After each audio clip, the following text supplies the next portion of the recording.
Hello, everybody. Good evening. How's it going? Hello, everybody.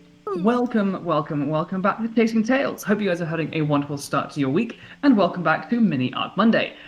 It's me again. I haven't left this And- damn green in days. We need to hydrate. Of course. Jeez, 2 seconds. Look, I we forgot have my our- hydrate. You can never. Wonderful fan Tal, who is always is- on it with the hydrates. How is All the right, best? well, Is I that shall the hydrate. entire OJ? Yes. I've never respected anybody this much in my life. I need to get my own music going. It's great. I don't need to share ba-bum. it with anyone, so why would I? Why Very would I matter? Dude, I completely endorse that choice, Thank you. and I think that we should all. Alright, we'll wait in suspense as Dan retrieves hydration. We should all sip from the carton. I am thoroughly prepared to hydrate. Hell yes. Hell Alrighty. With that, welcome back, everybody, to Tasting Tales. If you're here for the first time, welcome. We are a UK-based TTRPG channel networky thing who does a bunch of things, including variety TTRPGs, Dungeons & Dragons, and Cyberpunk Red. Today, it is the first of the trio, and it is Tales of Xadia time, the system created by Cortex and Fandom after the Netflix series The Dragon Prince. This is part 2. Part 1 is available on our YouTube and on our Twitch and things, so if you haven't seen that, I hope you enjoy it when you eventually 100% definitely get around to it. But for now, we'll begin things off with a thank you to our recurring friends and sponsors, The Cognitive Merchant. Wonderful purveyors of handmade leather and vegan leather, dice bags, dice trays, dice cups, LARP gear, and other TTRPG accessories. They're amazing. Jay is a fantastic friend and was amazing fun to play with it yesterday in our wonderful guest thing that was on Sunday. With TJ Storm, Hop Lavelle, and Lisa Marie and Maggie. It was great fun. So thank you, Jay, for ongoing support and being our friend. I think that's pretty much it, to be honest, as far as initial things goes. For anyone who is joining us for the first time here for part 2 of Tales of Xadia, Dan, Taylor, Jordan, let's have a little quick hi and who you are and where you can be found from you guys, in case anyone hasn't seen you guys around before. Dan. Hi, my name is Dan the DM. I'm over at Nat One Fun. You can find me at Bumblebee without the U, so it's BMBLEBEE. We play all kinds of D&D adventures. Our main one right now is in Icewind Dale, so you can catch us there every Saturday at, well, it's CEST time where I'm at, so you can catch us at 1900 that time, which is only about 30 minutes earlier than we started, so pretty easy to catch. That's pretty much all I got. We got a YouTube you can catch us at, though, youtube.com/nat1fun as well. Hell yeah. And Taylor. Hi, I'm Taylor. I live on Backwater Bastards, which is a podcast, so you can't look at me every day, but you can dream. You can listen to us on Thursdays when we drop new episodes, and on Twitter we are at BW Bastards, and my Twitter is up there, so I don't even have to say it. You can just read it, and if you can't read, then DM me. I'll help you. Don't know That's how a text chat would assist in this, I was but about to say. Emojis. emojis and voice messages only. Alrighty. Oh, I'm getting flashbacks to Honey Heist. Oh no. Jordan, for anyone for some reason that is brand new to the channel, who are you? Hello, everybody. I am Jordan. I'm not sure you might have seen me around these parts before. I am one of the members here on Chasing Tales. I play in our Thursday long-form campaign in the world in which Andrew DMs. I also play in the Cyberpunk game, DM'd by our wonderful Jack, on Sundays. And I am playing today. Often I am producing these episodes behind the scenes.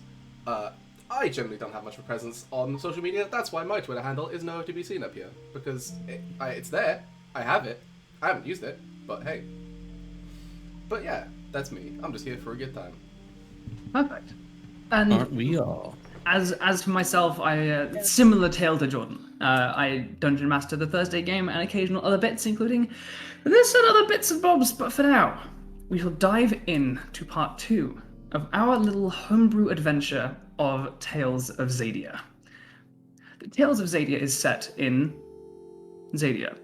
It is the world of the Dragon Prince, a land of elves, humans, magic, and arcane creatures of magical sources tied to nature, to the earth, to the seas, to the moon, stars, sun, And I'm sure there's one other I'm forgetting. Fire! Hello. I know, right? I mean, when you can choose what to be. Why would you not choose stars? I know. Our tale finds these 3 adventurers, 2 Sunfire elves and 1 Skywing elf, commissioned by this elusive and mysterious Earthblood elf named Ordarius to venture forth into the jungles and mountains of Xadia to find a rare and magical creature known as a Kinvra, a strange simian-esque creature of great magical power, but increasing and worrying rarity. Ordarius wishes for you to aid him and protect him as he finds his way up this ascent, and to try and find this creature so that he may document it, take custody of it for a short period so that he may conserve it, and begin a conservation effort to make sure these amazing, beautiful creatures persist and remain in Xadia. Your journeys have found you striving in sweat and sweltering heat as you have found your way up this beautiful, magical jungle. Burning trees with fire elemental magic roiling within them.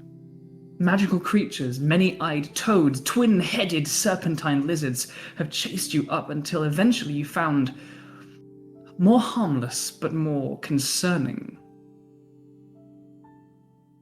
things that met your senses.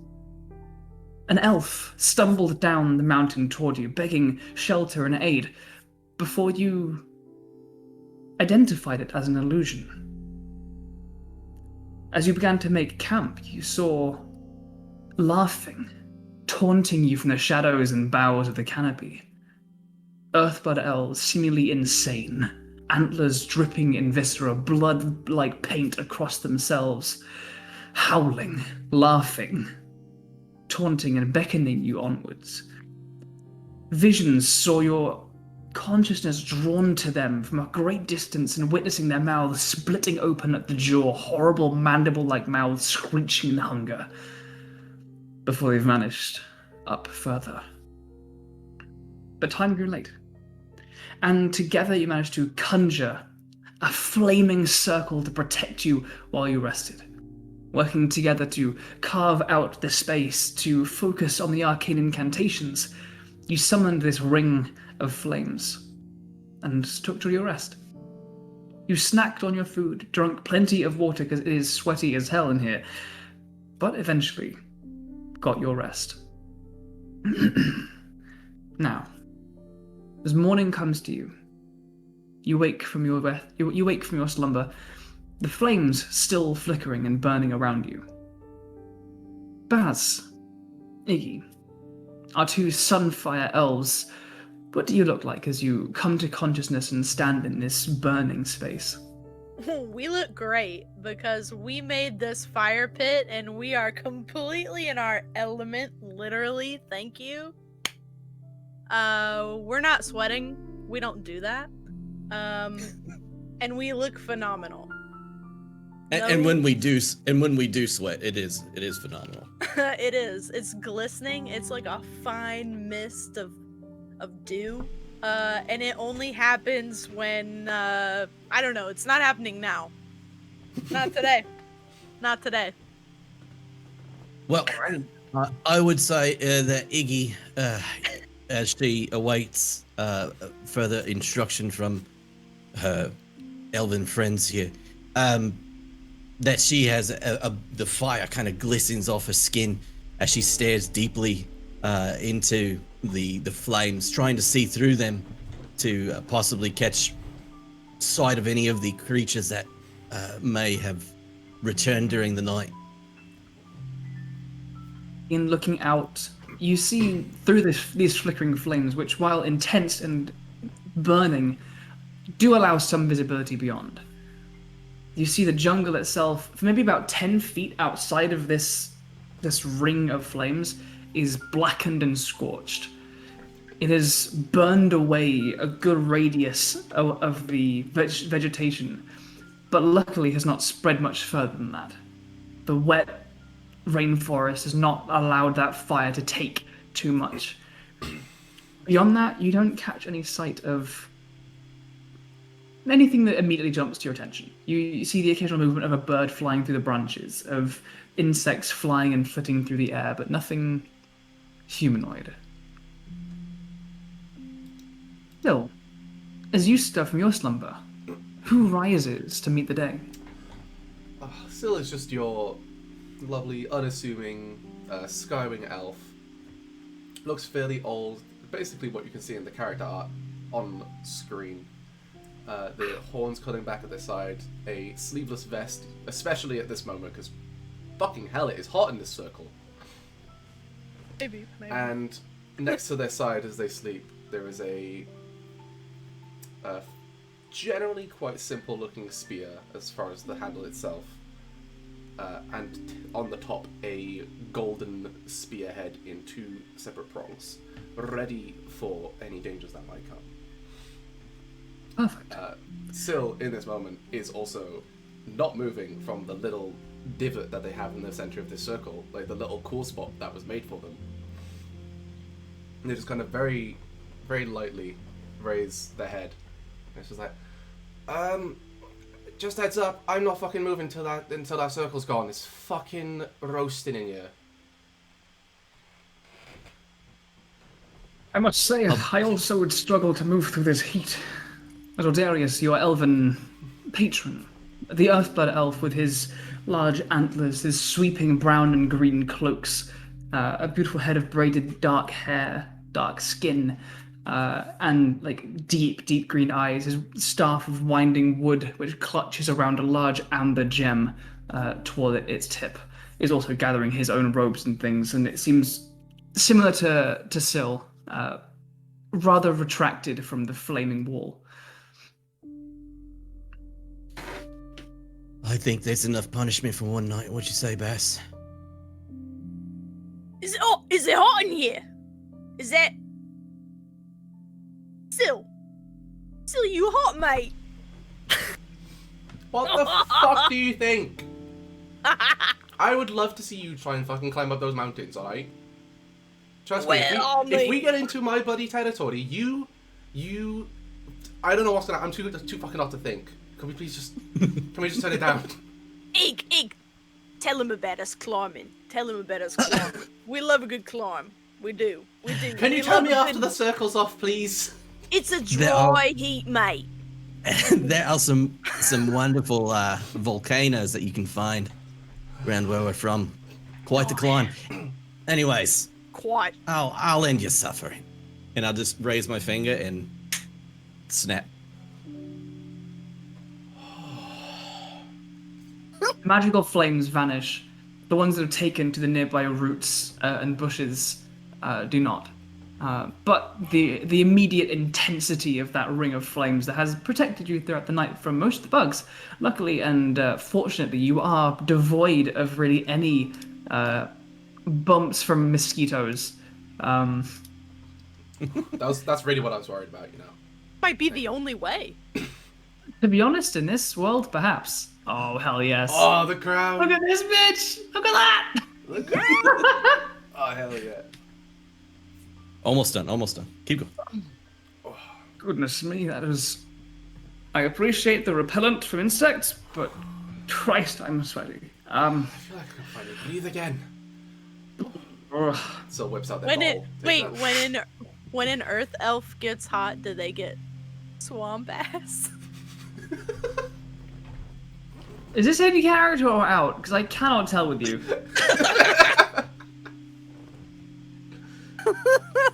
Okay, I'm retracting it into my body. Okay. It was an illusion. It was one of the elf's illusions. That's what it was. Odarius' eyes squint. Indeed, those illusions from last night were worrying.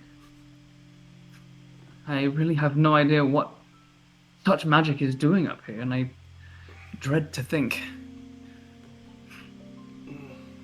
No matter. Our destination calls to us. Time will not wait, and this precious Kinvra cannot slip into extinction under our watch. Of course. Need you make any preparations, or are we content to continue? Hold on, just give me a couple of minutes. I've got to do my stretches. Oh, They're gonna spend about 15 minutes stretching. You can watch if you'd like, but I'm gonna go ahead and move up a little bit and take a good look to see if there's anybody around. Make sure you limber up. I just kind of wave my staff at like him from behind, like not even looking. I'll keep the middle ground, I suppose, and make sure no one gets too far apart. Ordarius kind of keeps that midpoint between you as Iggy, you begin to head a little bit further up. Yes. Getting a bit of a gauge on what is to come. You see the peak that you are currently climbing. The jungle slowly is beginning to thin. The trees themselves are not, but the amount of brush and bushes and ferns and vines that clog up the forest floor is beginning to become a little bit more lenient. You also see as the path you're currently on, as it kind of leads up this kind of the shallowest slope that almost curves around the mountainside, you see it's wet. In the dome, in the ring of fire that you created, it seems the water from an apparent night's rain did not encroach too badly upon you. But elsewhere, you see evidence of quite a significant night of rain. You can see the ground itself is sodden. Leaves are dripping slightly. Small pools and hollows are filled with water. And you can see as the slope curves upwards, evidence of a somewhat of a mudslide. An amount of the ground has been cleared away by falling water and mud and falling plants and trees that clogs up potentially part of your path ahead. Would you say that this makes the climb harder? It does. It essentially, so far you've been kind of finding the path of least resistance up this slope. This essentially takes that to being, rather than it's just shallow, steep, it's now steep or shallower, but potentially muddier and harder traffic.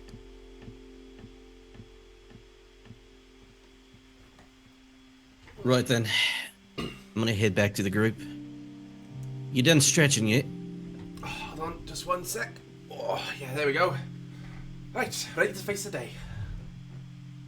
Path's all muddied up. What now, Eek. Elf? Ig, what'd you see? Nothing. Nothing. Ah, Just hell. Wet, moist, Wet. disgusting dirt. Wet. Oh, Looks like it must have rained. this don't bode well. Well, it is called the rainforest. Yeah, All right. I don't know, I quite like the rain personally. Very refreshing. I might be able to make some of the passage through the mud a little easier. We'll see. I'm an earth mage after all. He kind of brandishes the amber-headed staff. All right, onwards. And he kind of, with a bit of a flourish, begins to head up his, like, straining as it's beginning to get steeper and steeper. Anything else that you guys would like to do, or are you content to begin your ascent towards the edge of this mudslide? I go over to Syl. Hey, Syl. Mm-hmm. You got any more of them mushrooms or whatever it was we found last time? Oh, do you know, I probably have some around here. Hold on. Looks at a couple different pockets. Looks in their bag. Ah, here you go. There's a little baggie with a couple of them left. I'll just pop one and place the rest in my pouch. That's a good idea. I mean, we'll probably be able to find more food up here. Just in case. Yeah, especially with the rain. Yeah. Food and drink. Fruit. Surprise fruit time. Surprise What? banana? Surprise. It would be surprising. It would be. Just a heads up Happened though. overnight. Look, if you do happen to just see a fruit lying on the ground, it could just possibly be an illusion, so be careful about that one. Wait, I mean, I just have a look. Just a wee look. Just, I mean, if we find a fruit on the way, would you say, like, if it's on the ground, maybe? I'm not gonna ask for a full roll for this, but Baz, what is your awareness dice? Oh, well, you know, I Scoring mean, thing. that feels kind of like a loaded question that you would ask about my awareness. Let's have a look. It's a 6, not the best. Okay. Not the best, not the worst. Okay. One of the lowest. It could on be the my worst. It's sheet. next to the worst. It is. Can you get a 4 on your character? I sheet? 'Cause don't think you can. No, You it is can the. because I have one. Oh, you do. Oh wait, yeah. For values at least you can. I don't know about attributes. Okay. Like actual stats or whatever. Cool. Mine is definitely in values. Yeah. So I'm good. But Okay, cool. I do have 2 6s in my Ooh. attributes. Look at So you. not phenomenal, but Alrighty. As you guys begin your journey, all of you can feel it in your thighs already. Sore from the previous day of climbing, and now as you continue, there is some soreness in your legs. For Syl and Baz, those of you who are physically inclined, it's a familiar and somewhat satisfying feeling of you've put the work in, you can feel your muscles are like engaged with that hardship as you progress further up. As you do so, you see now kind of flushed out of the undergrowth by the rain, insects, beetles creeping and crawling along the sides of the trees and boughs. As you push your way past large sections of this underbrush, you see a small beetle with what must look like a rhino horn, but is split into 3 symmetrical prongs, each of them ending in a small, slightly glowing orb. You pass what you Iggy look. is very, very much just like shifting by these things as far away as she can and like pushing them away with her staff before she moves on. She's bugs. There is a beautiful patch of flowers that builds up in a bank on one side that is dripping slightly as the leaves above still have water kind of held up in the cup-like leaves. And as you get past, you see a couple of them peel away as slightly large, almost root-like, hairy, arachnid-like legs reach up from beneath them as these spider flowers slowly, calmly make their way across the forest floor, almost in a large colony, paying you no mind, but potentially spelling doom for a colony of ants somewhere. Don't like this. Don't like this. Don't like this. Well, wait, hold on a second. there's a whole mess of them. Iggy, real quick question. Are you an ant? No. I you have don't nothing to believe worry Bess about. has children. You're fine then. Oh, I bet they know where the fruit is. Look at them. I mean, maybe. Look, anyways. They're a lot more scared of you than you are of them. Just remember that. You'll be fine. That's what you must said be- about the last bug, mate. They must be fucking terrified then. As you glance around one of the flowers, it looks like a beautiful lily with white petals and kind of beautiful like rouge pink splashes of color across them. Turns around and from beneath one of the petals, it's like many-eyed head like rears up, and one of its legs go "Ah!" ever so slightly faster. But as you progress, you do eventually come, and now you all see this mudslide that seems to the mountain like becomes steeper and steeper into a rock climb, heading directly up, and the path that almost spirals around this central column of this mountain is wiped away. Some trees remain, but they are leant off at an angle, and you can see above a section of the rock and mud that has flooded and flushed down. Some of them kind of poised in slightly precarious build-ups and banks across the mountain above. What would you guys like to do? Trudge on through, climb up, try anything else? What would you guys like to do to continue the climb? I'm just using my staff as much as I can to bury it into the ground in front of me and pull myself up with it. Might need a rest here in a little bit. I might have something up my sleeve. Okay. So, my Bess, awareness. you aren't wearing is... sleeves. What's a sleeve even mean, mate? Oh, the sleeve of my damn mind. Ew. So, I have a particularly low awareness, but my intellect is an 8. And I also have the special skill of strategy, which also is 6, but maybe if I combine them and make like a ball of intellect and strategy, I can see if there is like a better way up the mountain, or like a part of the mountain where there are roots that we can hold on to, or like a drier piece, Okay. So or in a that rockier case, piece where we could get a foothold even. yeah, okay. In that case, let's go ahead and roll some dice. Quick, while we figure out and remember what the hell that means. Let's So, see. This, I think, because there's no one like opposing you in this I think counts as a test. So I need to roll a difficulty for that, and I think this plotting a route through this is going to be challenging, not impossible, but it's not easy by any stretch. So I'm going to roll 2d8 Oh boy. for the difficulty. Okay. That Oh, feels God. like It's been a bad mudslide.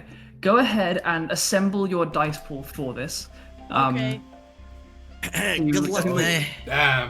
Good You're going luck, off of man. your- Okay, Your- well, you know what? Now, because of what you did, I'm gonna have to add to my pool because I was trying to be simple about it, but now I see that we're out to It's a challenging route.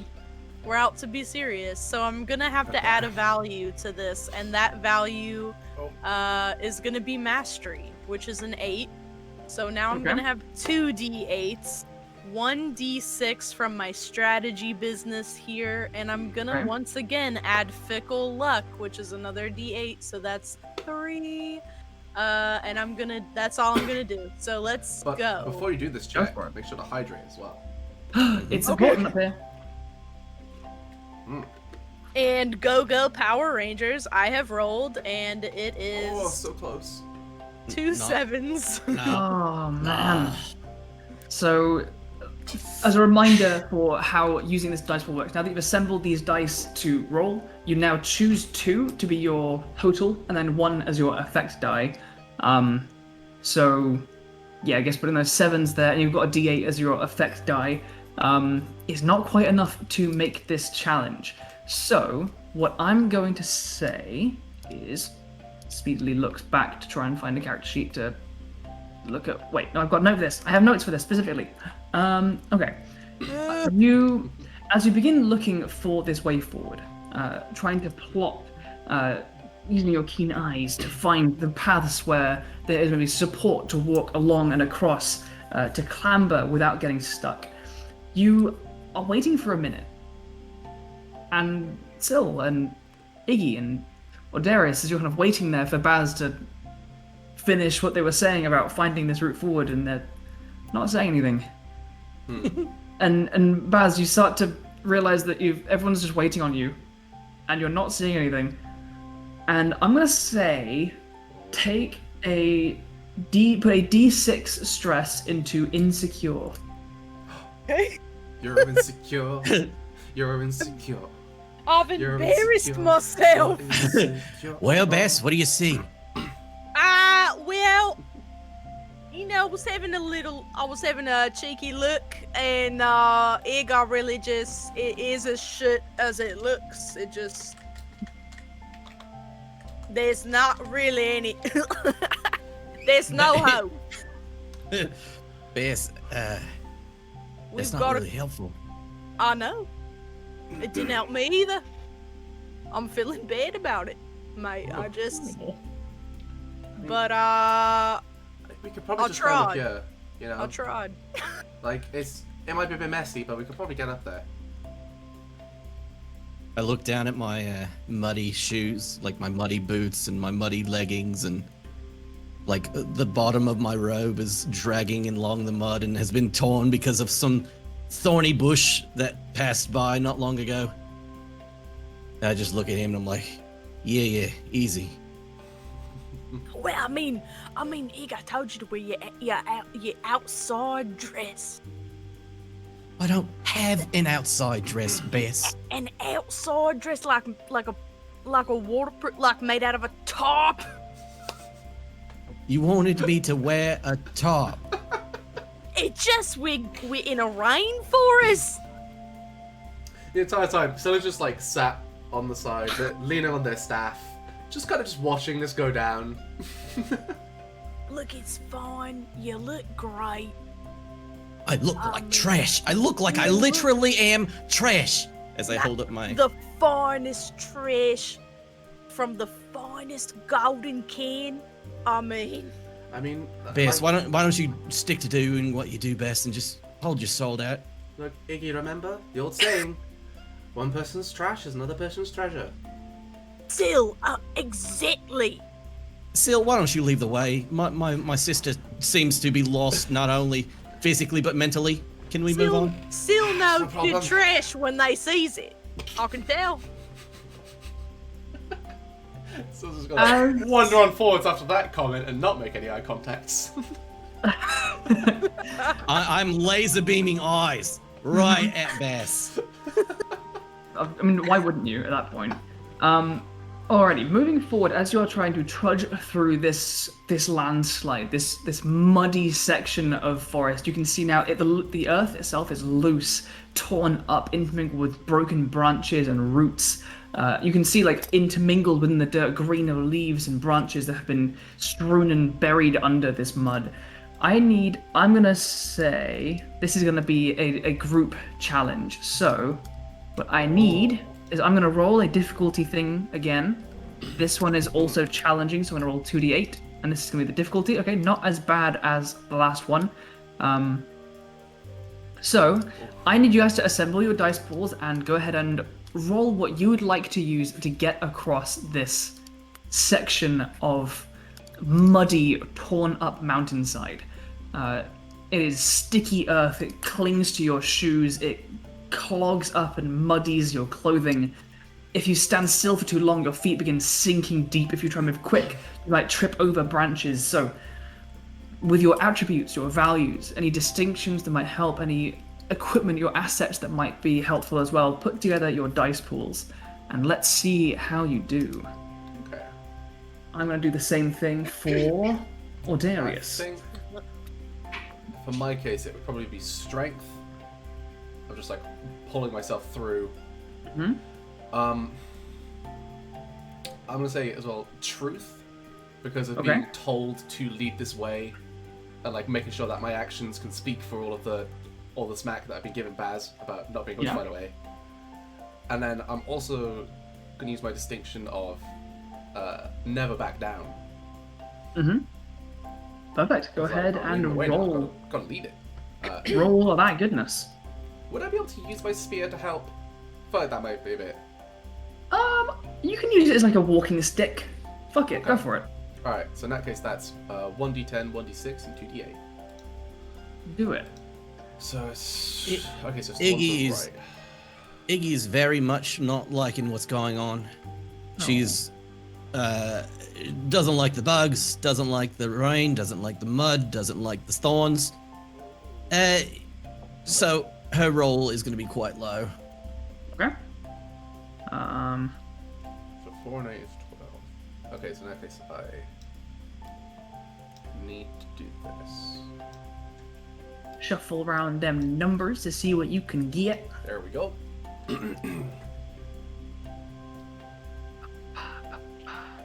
Alright. So I got a 13 just about being it. Nice. And the effect die is a d8. Perfect. Oh, well, Oh, that's Iggy. balls. Oh, Iggy, no. Oh boy, Oh, the Yeah. the hot ones are not doing well. Hot ones. Wait. I I don't know want- what you're saying. Still's right here and I they're want doing this, great. right? I don't want to fail that bad. Is it? Hold on. Is it the higher the dice on a failure, the worse it is, or the lower the dice? So I've rolled a 12, and you need to get higher than it. So if you were to Yeah. put, so if you were to put both, No. The it's- effect dice. the effect die, it just counts on the size of the die. Right. That's what I'm trying to say. The Yeah. smaller, it's like, okay, I know I'm gonna fail. Do I Yeah. want to put a smaller dice there, or do I want to put a larger dice there? Because Um, do I want to fail really bad, or do I want to fail really good? Right? I think it. See, now I'm thinking because so if you would have an 8, that I think what you'd want to do is put the higher effect die, because you're failing either way. And if I remember it correctly, if the effect die that you would suffer is smaller than your effect die, I think you step down the stress that you take. So it gets worse. Yeah, so what's going to happen here is Syl and Baz, you just about succeed. You manage to keep pushing forward. It's slow going. It's difficult, and you are pushing forward, but you're keeping pace. Iggy, as you're doing so, you would take a d6 stress to, I think it's I'll let you choose this because your die's bigger. It will be stepped down to a D4 stress, and I'll let you choose whether or not it goes to angry or exhausted. Are you frustrated at this situation and at the mud, or are you getting tired as your legs are pulling through the sticky mud? Oh, no, knowing Iggy, she's absolutely angry. Fair. Oh, real quick, thank you. She may be exhausted. Oh, thank you so much. Welcome to Chasing Tales. Welcome. All right. Yeah, absolutely. Cool. Go ahead and add that stress to your sheet in that case. Do you have any angry stress already? No, I don't believe it was angry. It was it was afraid. It was afraid. Cool. I got scared. I have an 8. Oh, yeah. Cool. I have an 8 on afraid. Good to know. Perfect. In that case, as you all... We're doing great. You are. This feels like a system where, like, I feel like in shorter games, it's unlikely that you're going to get stressed out, just because I think the encounters are kind of... They're not far between, but, like, you're unlikely to take stress after stress after stress. And so I feel like it's unlikely to build up enough to get you stressed out. In a longer burning campaign, though, I feel like a lot of your stresses would each individually start going up. And then over the course of sessions and sessions, you'd start getting a bit ropey on a couple of them and get into those kind of really high tension Yeah. A moments. road trip. Just like a road trip. Yeah. Yes. Cool. Well, great. Yeah, you guys begin pushing forward. You get 100 meters in, striving through, occasionally putting your hand on these soaking wet, mud-covered trees that are half broken and bent over as you pull your ways through. But eventually, striving forth, you feel that frustration beginning to take in, Iggy, as you're getting pissed off at these fucking roots for grabbing hold of your feet and stick in the mud, and you're just like cleaning your shoes off, but there's no point because the next 20 feet in your feet will be clogged up again. But bit by bit, you keep making progress. Eventually, you get about halfway across this section of mudslide, and it begins at the top.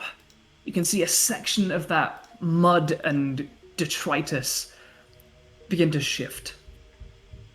It begins to move slightly, and another little trickle of rubble and mud begins to down this slope, threatening another mudslide. But luckily, as you keep an eye on that and you keep making progress, you get to the other side and it doesn't threaten to fully collapse once more. Now at the end of this mudslide, you can clean off your boots somewhat. You're still caked in mud, but you're not carrying an extra 10 pounds on each of your feet like you have been for the last 20, 30 minutes of trudging through this mud. And you continue. Is there anything else you would like to do at the end of this mudslide, or continue pushing up? Take a rest, eat some snacks, look for some floor fruit. Floor fruit. I mean, well, now that I've made it up this little piece of the slope, I would like to remind everyone that I currently have a 6 on Insecure. But now I'm standing on top of a little baby peak, and I'm looking out over the land that I've traversed, and I would like to know if I can do anything about this feeling, because now I think I'm probably feeling better. I I can't remember if that's a thing. It sounds vaguely During a rest. familiar.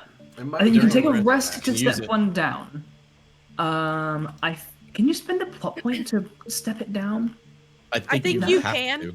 I think Right? I couldn't remember if that was the only way, or if you could or if it could be a challenge to remove stress. So you can, okay, so this might be an interesting way of using this.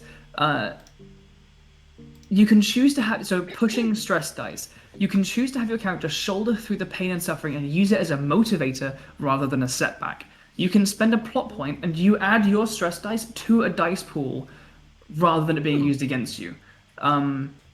Using this stress test in this fashion has an additional cost. After the test is resolved, your stress die is stepped up. Okay, so if you wanted to, There's a little baby price. so your insecurity is currently at a 6. Later on, if a challenge presents itself, you can be like, Weaponize I was that shaken. insecurity. I'm gonna use it to my advantage. I'm gonna power Just like through I it. do every day. Yeah, exactly. And you can spend a plot point to use that for your advantage, but after that, your stress level will go from a 6 up to an 8.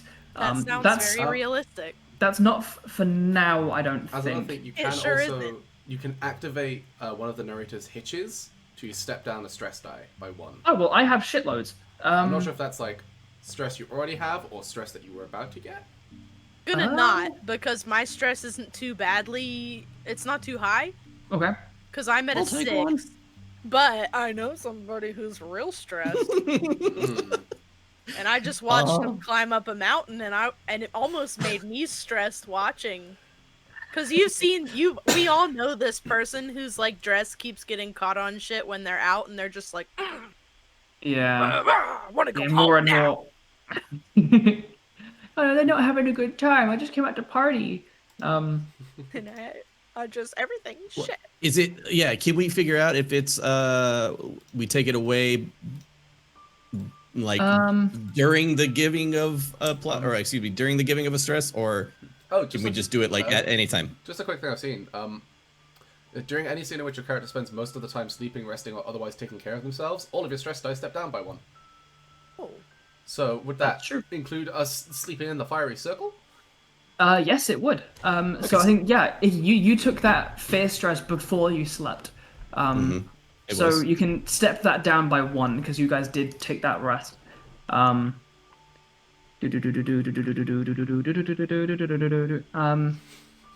Cool. Is that right? I'm looking. I'm reading through the primer, like the area where it says talked about stress. Yeah. I know that you. I think you can you make a test to. No, that's helpful. Oh yeah, no, there is one here. Other characters can attempt to recover your stress by making a test against an opposition pool based on difficulty dice equal in size to the stress die being recovered. If they succeed, compare their effect die to your stress die. If it's larger, your stress goes away. If it's equal or less, your stress steps down by 1. Okay, so yeah, if you'd like to help each other in this moment after this trudging through the mud, I was gonna say, would anybody like to help me be less afraid? Because that is still on the higher end of things. Oh, Ooh, we've lost Taylor's video for a Taylor, moment. what's happened to your video? Oh, I can see a snap camera application thing, so I think we're about to see Taylor avec. She's gonna go full avatar on us here in a second. Taylor's just Taylor. gone into a camera cocoon, waiting to burst forth as a. It's as a just beautiful like filter. season 3 of the Dragon Prince. Exactly. Spoilers. Watch out. It's fine. That's subtle enough that people won't understand. Oh. I will happily help with stress though. All right, although first of all- I'm afraid still from that. If you recall from the first episode, there was a moment we all had a moment of like terrifying visages in our minds when we looked at these Yeah. creatures. I think Baz and I were both fine. Like we passed the check. Yeah. So, Iggy, what is your stress die on your afraid? It is currently a 6 because we slept, so I took it down from an 8. Nice. Perfect. In that case, I'm going to roll 2d6 as the difficulty for calming him down. All right, I've rolled a 3 and a 4, so that's going to be a total of the 7. All right. So I'm thinking the rolls that would probably work for this. Spirit makes sense. As far as like prepping your spirits up. I'm thinking possibly devotion.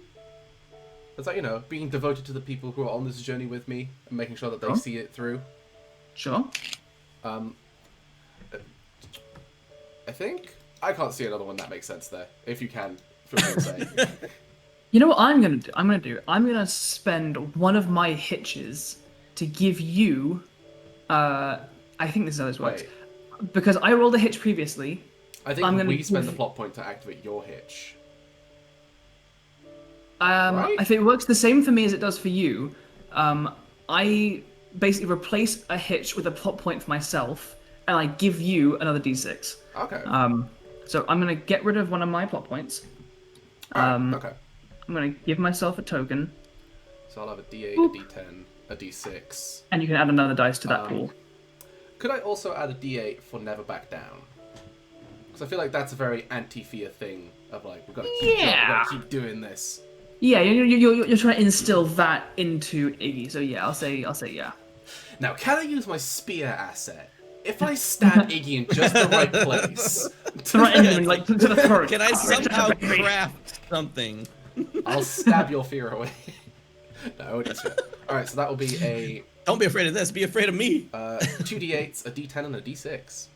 Sure. That's not bad. Let's do this. Alright, so it's... Yeah, okay.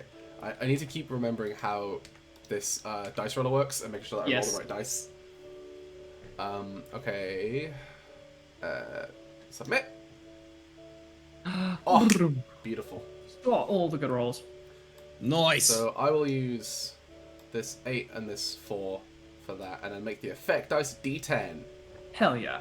And so because your effect die is a bigger die to the stress, it just goes away, right? It's just all gone, baby. Perfect. Then hell yeah, get rid of that afraid stress. Sil, what are you guys like kind of taking a moment to catch your breath after trudging through this mudslide-ridden slope of the mountain? What are you doing to lift Iggy's spirits?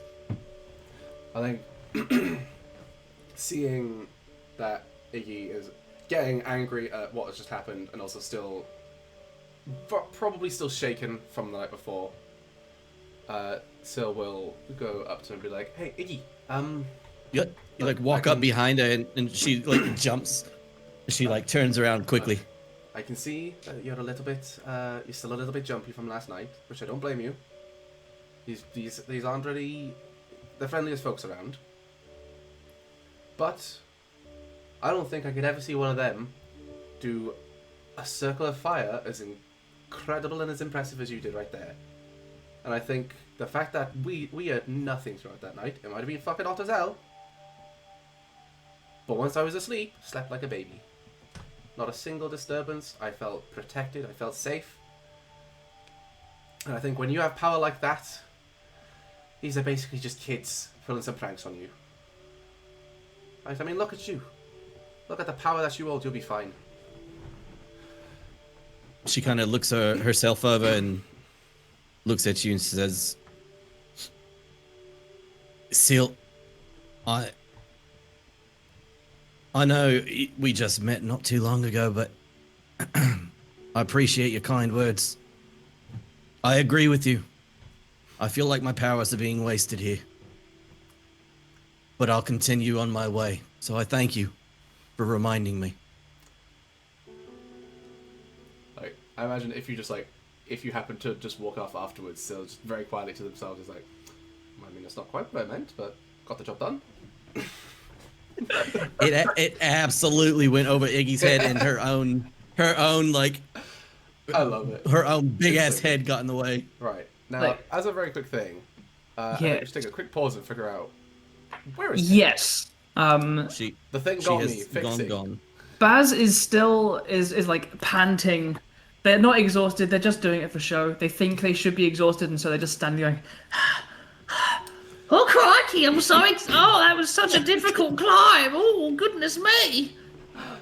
Look, Baz saw that Iggy was in a spot and needed a bit of help and was like, I'm tired. I'm too tired to deal with. I'm so tired. But still, you go help. Oh, I'm just so tired. Oh.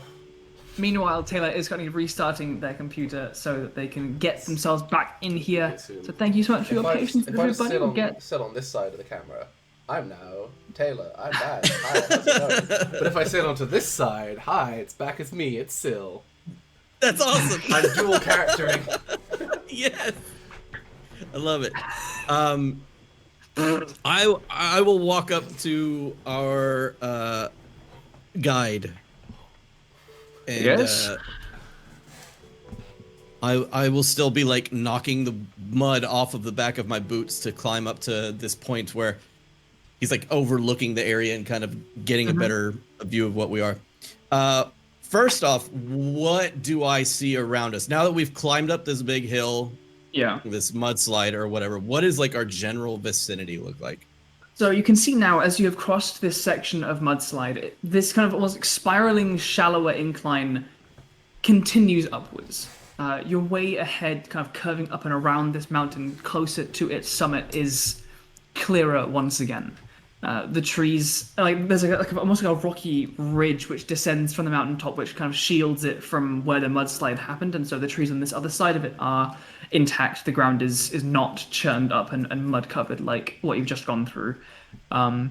It seems to can continue to spiral up in a much more traversable manner. You're getting close to the top. There's maybe like another like half turn of the mountain before it gets close to whatever top plateau is at the actual peak of this hill. I'm gonna go up to him. Hey. Yes. So how long have these elves been like this? How long have you been calling for our help for these things going insane like this? I have not been in the region for far longer than perhaps a couple of years. Elders vanishing into these hills and going insane it occurred maybe a year ago when it began. And a similar time as to when these amazing, beautiful Kinvra began to diminish in number. I think it's related in some way, and I don't know how, but I'm concerned and worried. I began looking for help not long after I discovered this, but these are secluded mountains. Not many travel this far in, and far fewer are willing to make the journey, as it is so secluded and dangerous, as you've seen. And you're sure we can find this creature we're looking for up here? Lives depend on it.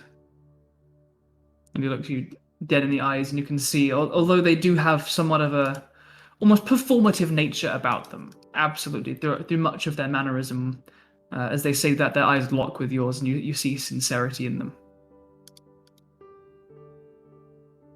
Right then.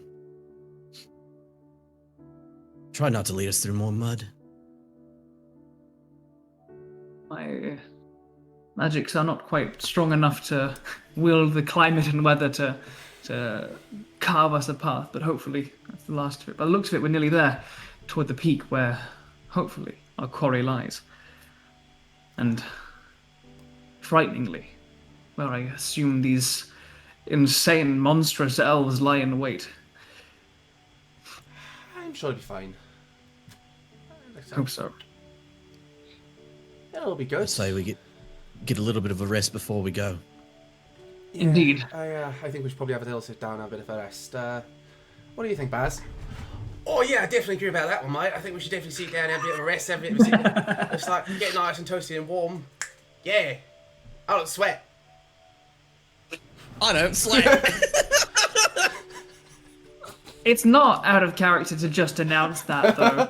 To be fair, we can't. To be honest. Alrighty. Welcome back to Tales, everybody. Thank you for bearing with us for that short 2-part break. We're doing 50-minute breaks, I guess, today. Taylor's back! Hey, And Taylor! hydrate. Woo! Everyone's suffering Time now. to drink. I What? have a cup of tea for. Oh, I spilled on myself. Characteristic. We're really riding the difficulty bus today, my friends. No, I love you, Taylor. Your little chaos On brand. ball. On brand. On brand. Second hard drive of the day. Let's go! That's rough. Oh, man. Damn. It is rough.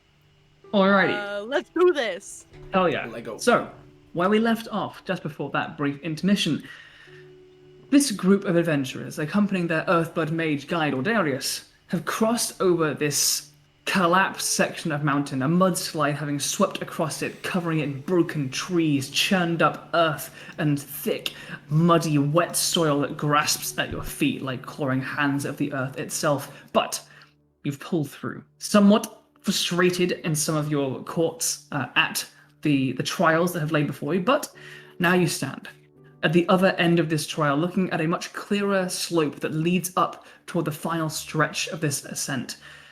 Blocking the mud off of your boots, taking time to prep each other up to get in slightly higher spirits.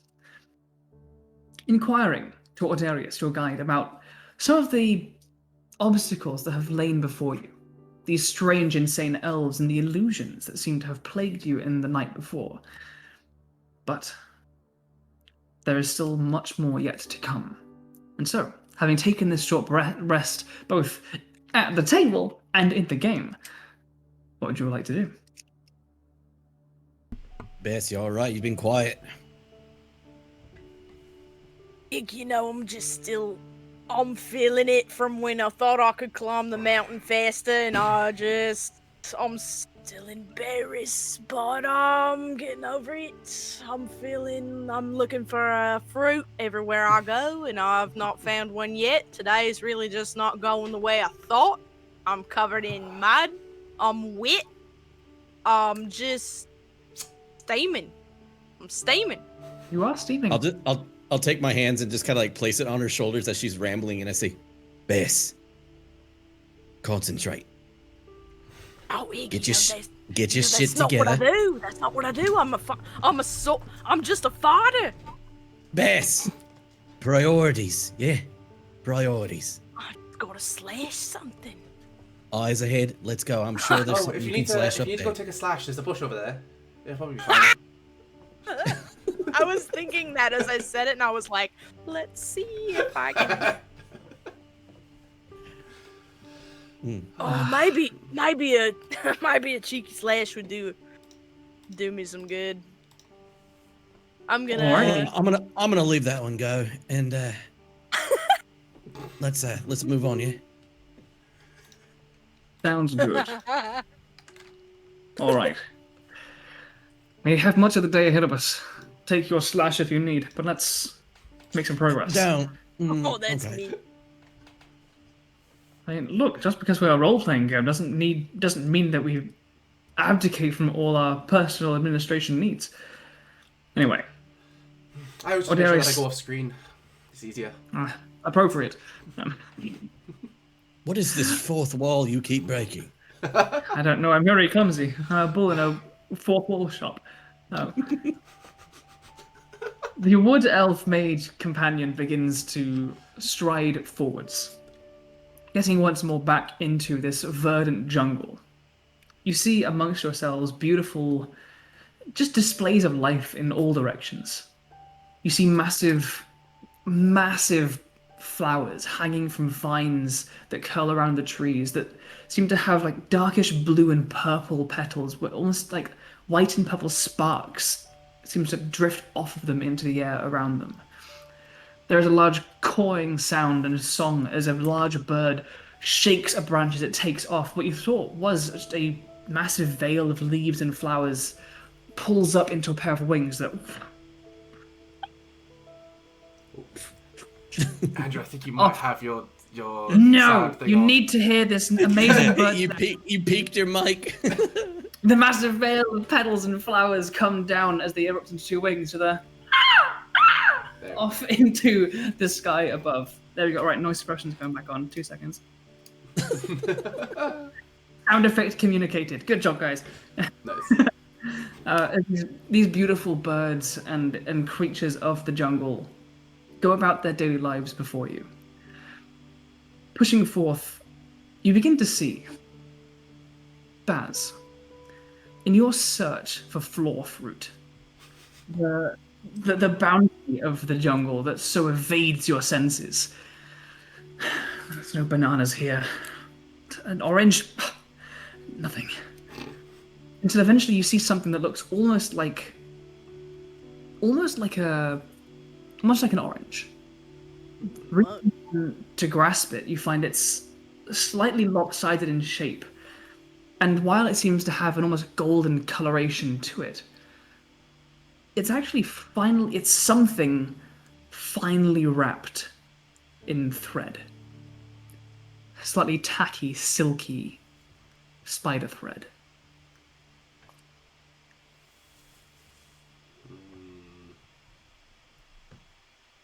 Oh, I think you're muted.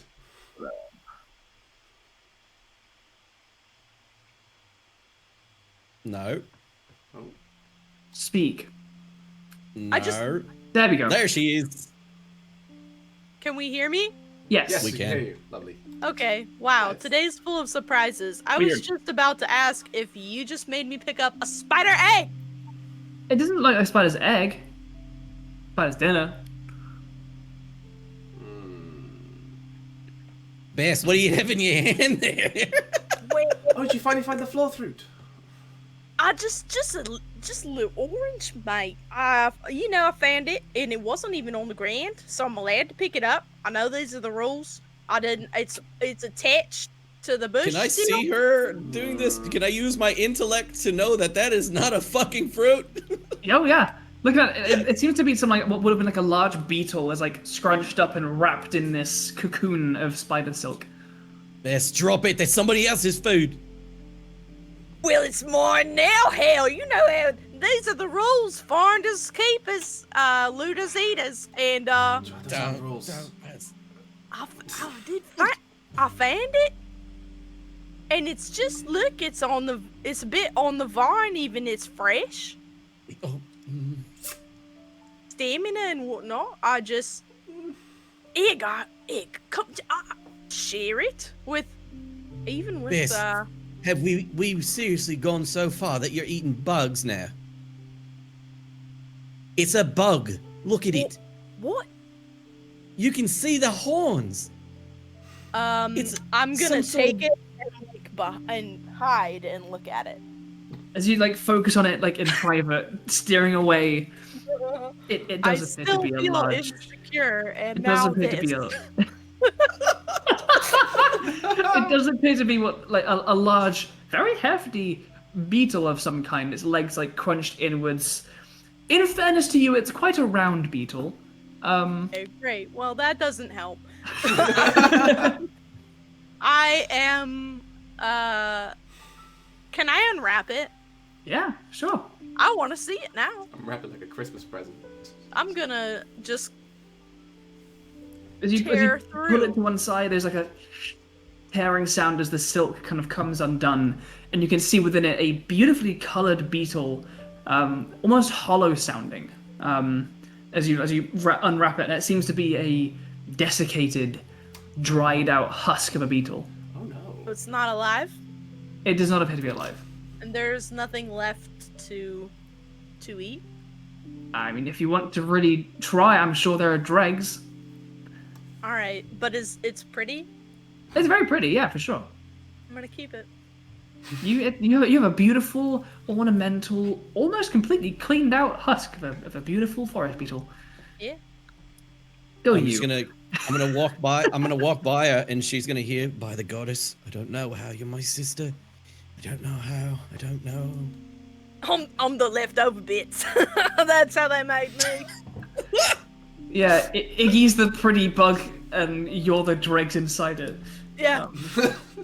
And together we make one whole leftover beetle from a spider's plate. Oh my goodness. That's exactly what I was envisioning when I created Now- Iggy. Like, just this might seem a little bit out of place, a little bit rude, but like, did your parents ever hug you? Oh, No. well, some of us too much, and the other one maybe not enough. Does one of you need a hug right now? Always. Finders, keepers, looters, eaters. Does that apply to hugs? I don't know. It's free wisdom. It's free wisdom. You know what? Who are we to turn it down? Indeed. You've As only a had to hug- spend. You've only had to spend 2 days with her. Some of us, it's a lifetime. Full sentence. No parole. I'm gonna tuck that bug into my traveling pouch. Alrighty, as you tuck it away and continue forth, you begin to see more fruit of the forest. wrapped in a similar thread. A couple smaller. You see like some like webs, like with like the small like balls of wrapped up insects in them. You keep pushing forth a little bit above you. Suspended from a branch, you see what looks to be a beautiful section of like vines and leaves and flowers dangling from within one of these cocoons. Your mind flashes back to that enormous plumage of that large songbird that you saw take from the branches a few minutes previous, and you see what is not far off the size of like a large heron or a pelican, wrapped up in spider thread. Okay, I knew this was going somewhere. I knew where it was going, and we're getting there fast. Yeah. Also, real quick, Dan, thank you for the gifting the sub in our chat. It's so wonderful. Oh, thank you, buddy. Yo. Supporting supporters. Supporting supporters. Hell yeah. Luckily, however, you do not seem at this moment to see any large spiders responsible for this. For now. I'm gonna ask the guide again. Hey there, elf. Yes. He's like, you see him like he's bent over like a small like section of web, and like he's like picking and looking and inspecting at the different bugs that are within it. Yes. I'm glad you're having the time of your life here, but there's food the size of apples just lying around everywhere. Care to tell me what have made these? Something large. Carnivorous. Okay, all right. Arachnid. Time to push on, I think. Expert knowledge, got it. And, like, he absolutely throws you finger guns. Nice. And, like having been shaken out of his intellectual stupor, hucks away his little pouch of bits and bobs and begins to continue forth. Also, real quick, Baz has been given advantage by the chat, which I believe means shit, get yeah. plot point. Fuck yeah! And a He gave PP. Mass a pee-pee. It's what they've always wanted. Ah, big surprise! It's Bonus all I've beetle. ever wanted. Beetle bonus for Baz. More people Shaggy need to see Prince of Egypt. What a musical. Who knows what I'm gonna do with this PP? Well, you've already taken a slash. Pushing further up, you begin to feel the incline lessen, becoming shallower and shallower. And you begin to catch glimpses of spectacular views. As the foliage of the branches and the trees begin to become thinner and thinner with altitude, so does your breath. But it is ever so more easily taken away. As gandering through these breaks in the canopy, you see stretching out from across this mountain range, Xadia. Stretching to the horizon, this stunning vista of where the jungles stretch out. You can see deserts weaving sand dunes in the distance. Mountains of jagged red spiking on the horizon. In the other direction, you can just see the faintest blackness across that dappled sky of your home. Baggy and Iggy and Baz of the fiery kingdoms. Taking the occasional moment to take this in and pushing forth, you eventually find yourselves beginning to get to this plateau that marks the top of the mountain. Pulling yourself away from these views, you can hear there is a sound of rushing wind as at this peak, the chill winds of the sky come close to the forest and rustle the canopy, the branches and the leaves. You see more flocks of birds, both the same colourful ones you saw before and 1,000 others, swishing and diving and weaving around this peak. Pressing forth, I would like each of you to begin helping Orderis search for the Kinvra.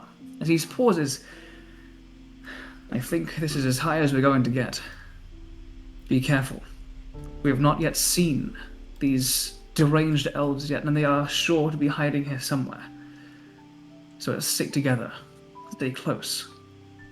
But heads on a swivel, because somewhere near here, with any luck and hope, lies our quarry, the mystical Kinvra. And so I am going to roll the difficulty Oh. to find your target. I think this is gonna be fairly tricky, so I'm gonna roll a 6 and a 3. 10 and a D8, but it's a 6 Indeed. and a 3.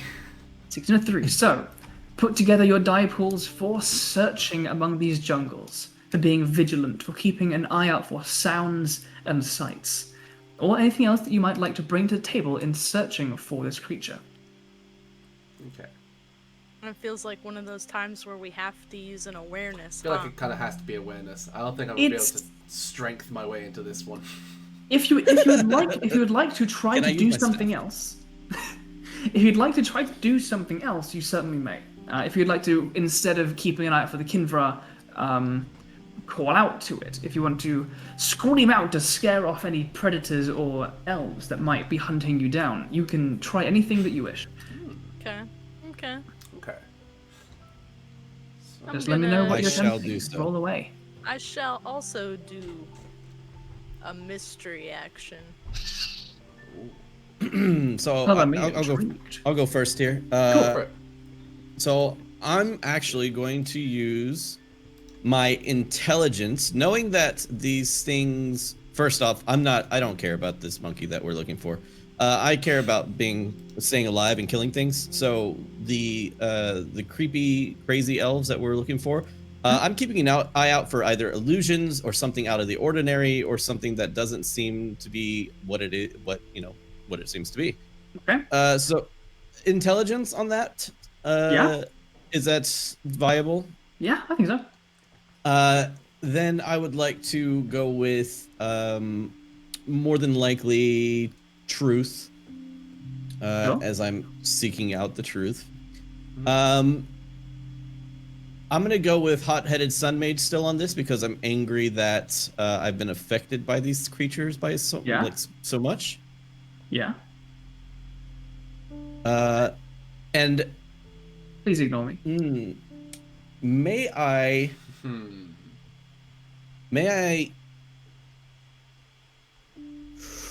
I'm gonna try something. May I hinder myself on that and You try and certainly gain may.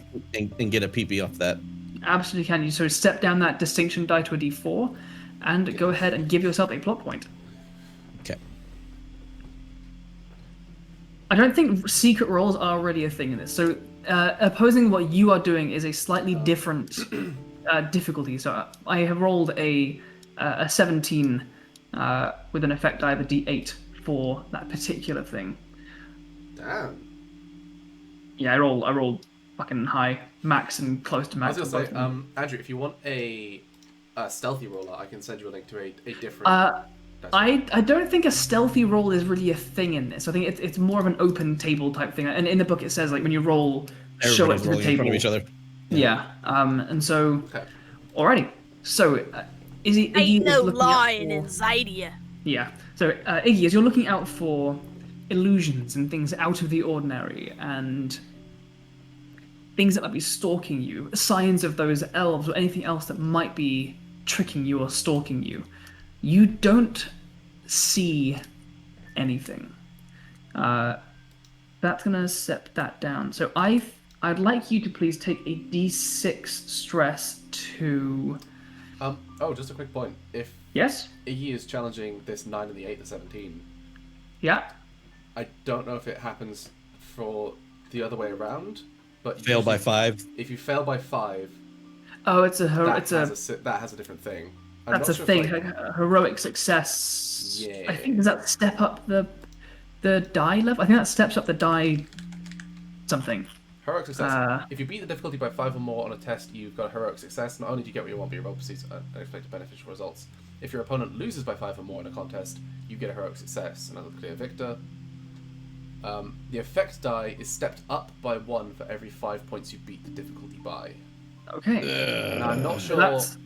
That's a couple in this, isn't it? Because Yeah. it's a 7 and a 17, so that's 10 lower. I'm not sure if that's. Like, I assume that applies for the Game Master as well. I think it goes in both directions. So I will say, Iggy, because you have a 7 there, this will mean it's like a double heroic success. So the effect die will go from a D8 to a D10 to a D12. If you would like to put that 4 in the selected die and have an 8, it won't quite be the double step up. So if you want to switch it around in that way, I think you'll avoid a slightly higher stress. Is I believe how that works. Yes, I think that makes sense. Like this? So if you move this 4 here, because you're an 8 and it rolled a 17, you are it's like it's to avoid getting the 10 point instead of the 5. Exactly. Yeah. So it's not quite 10 higher than yours, and so it only steps it up by 1. And so you will take a D10 stress. 2. I'm gonna let you choose again. I'm gonna say either angry, afraid, or insecure. If you get insecure, we can match. I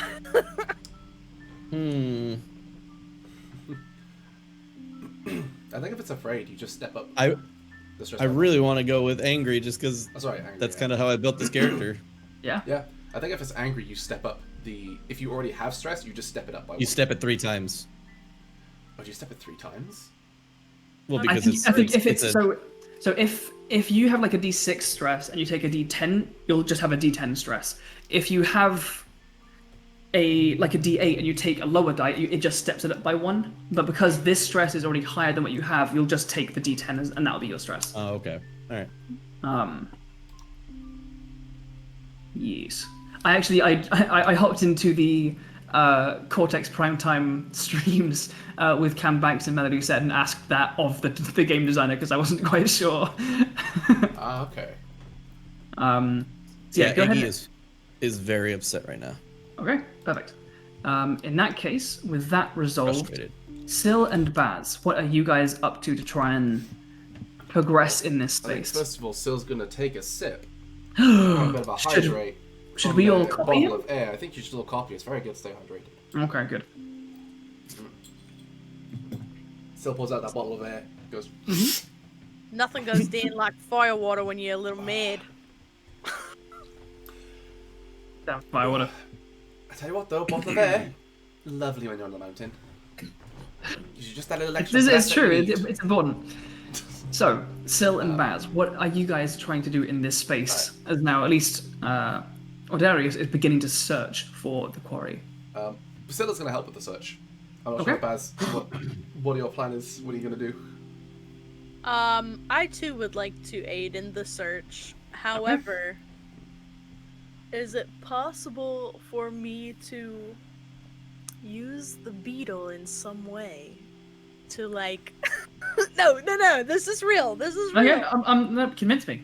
Okay, I am going to use the beetle because it was special, obviously. And so was the PP that it rode in on. And so I would like to see if I can use the beetle to connect to the land and the flora and fauna of the place so that I might roll a spirit.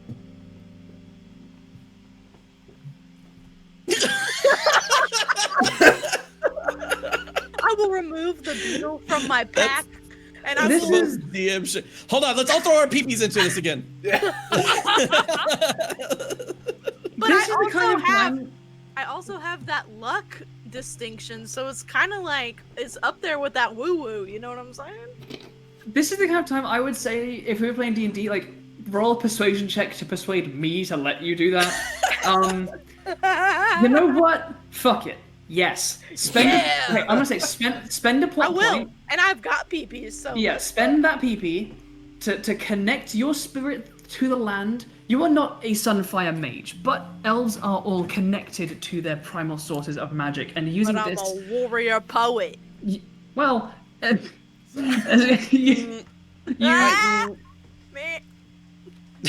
you can channel your connection through to primal magic, and using this beetle, it transfers it through from fire through this creature into earth as you expand your awareness into the space around you. Go ahead and roll. Heck yeah. So I'm gonna use that spirit, Mhm. and I'm gonna add on a devotion because I love my people as much as a warrior can, and obviously finding this Kinvra will aid them in some way. Yep. And I'm gonna use my fickle luck distinction because Xadia knows I need it. And I'm also gonna use animal training because we remember how well that went Yes. last time, Yeah. right? Yeah, That you was- are. Yeah. Oh yeah. I forgot you're an trained, expert. You've I'm trained one- fucking beetles before, sure. Obviously, yeah. And I was gonna push it and use my blade to cut some of the brush, but that feels like a stretch.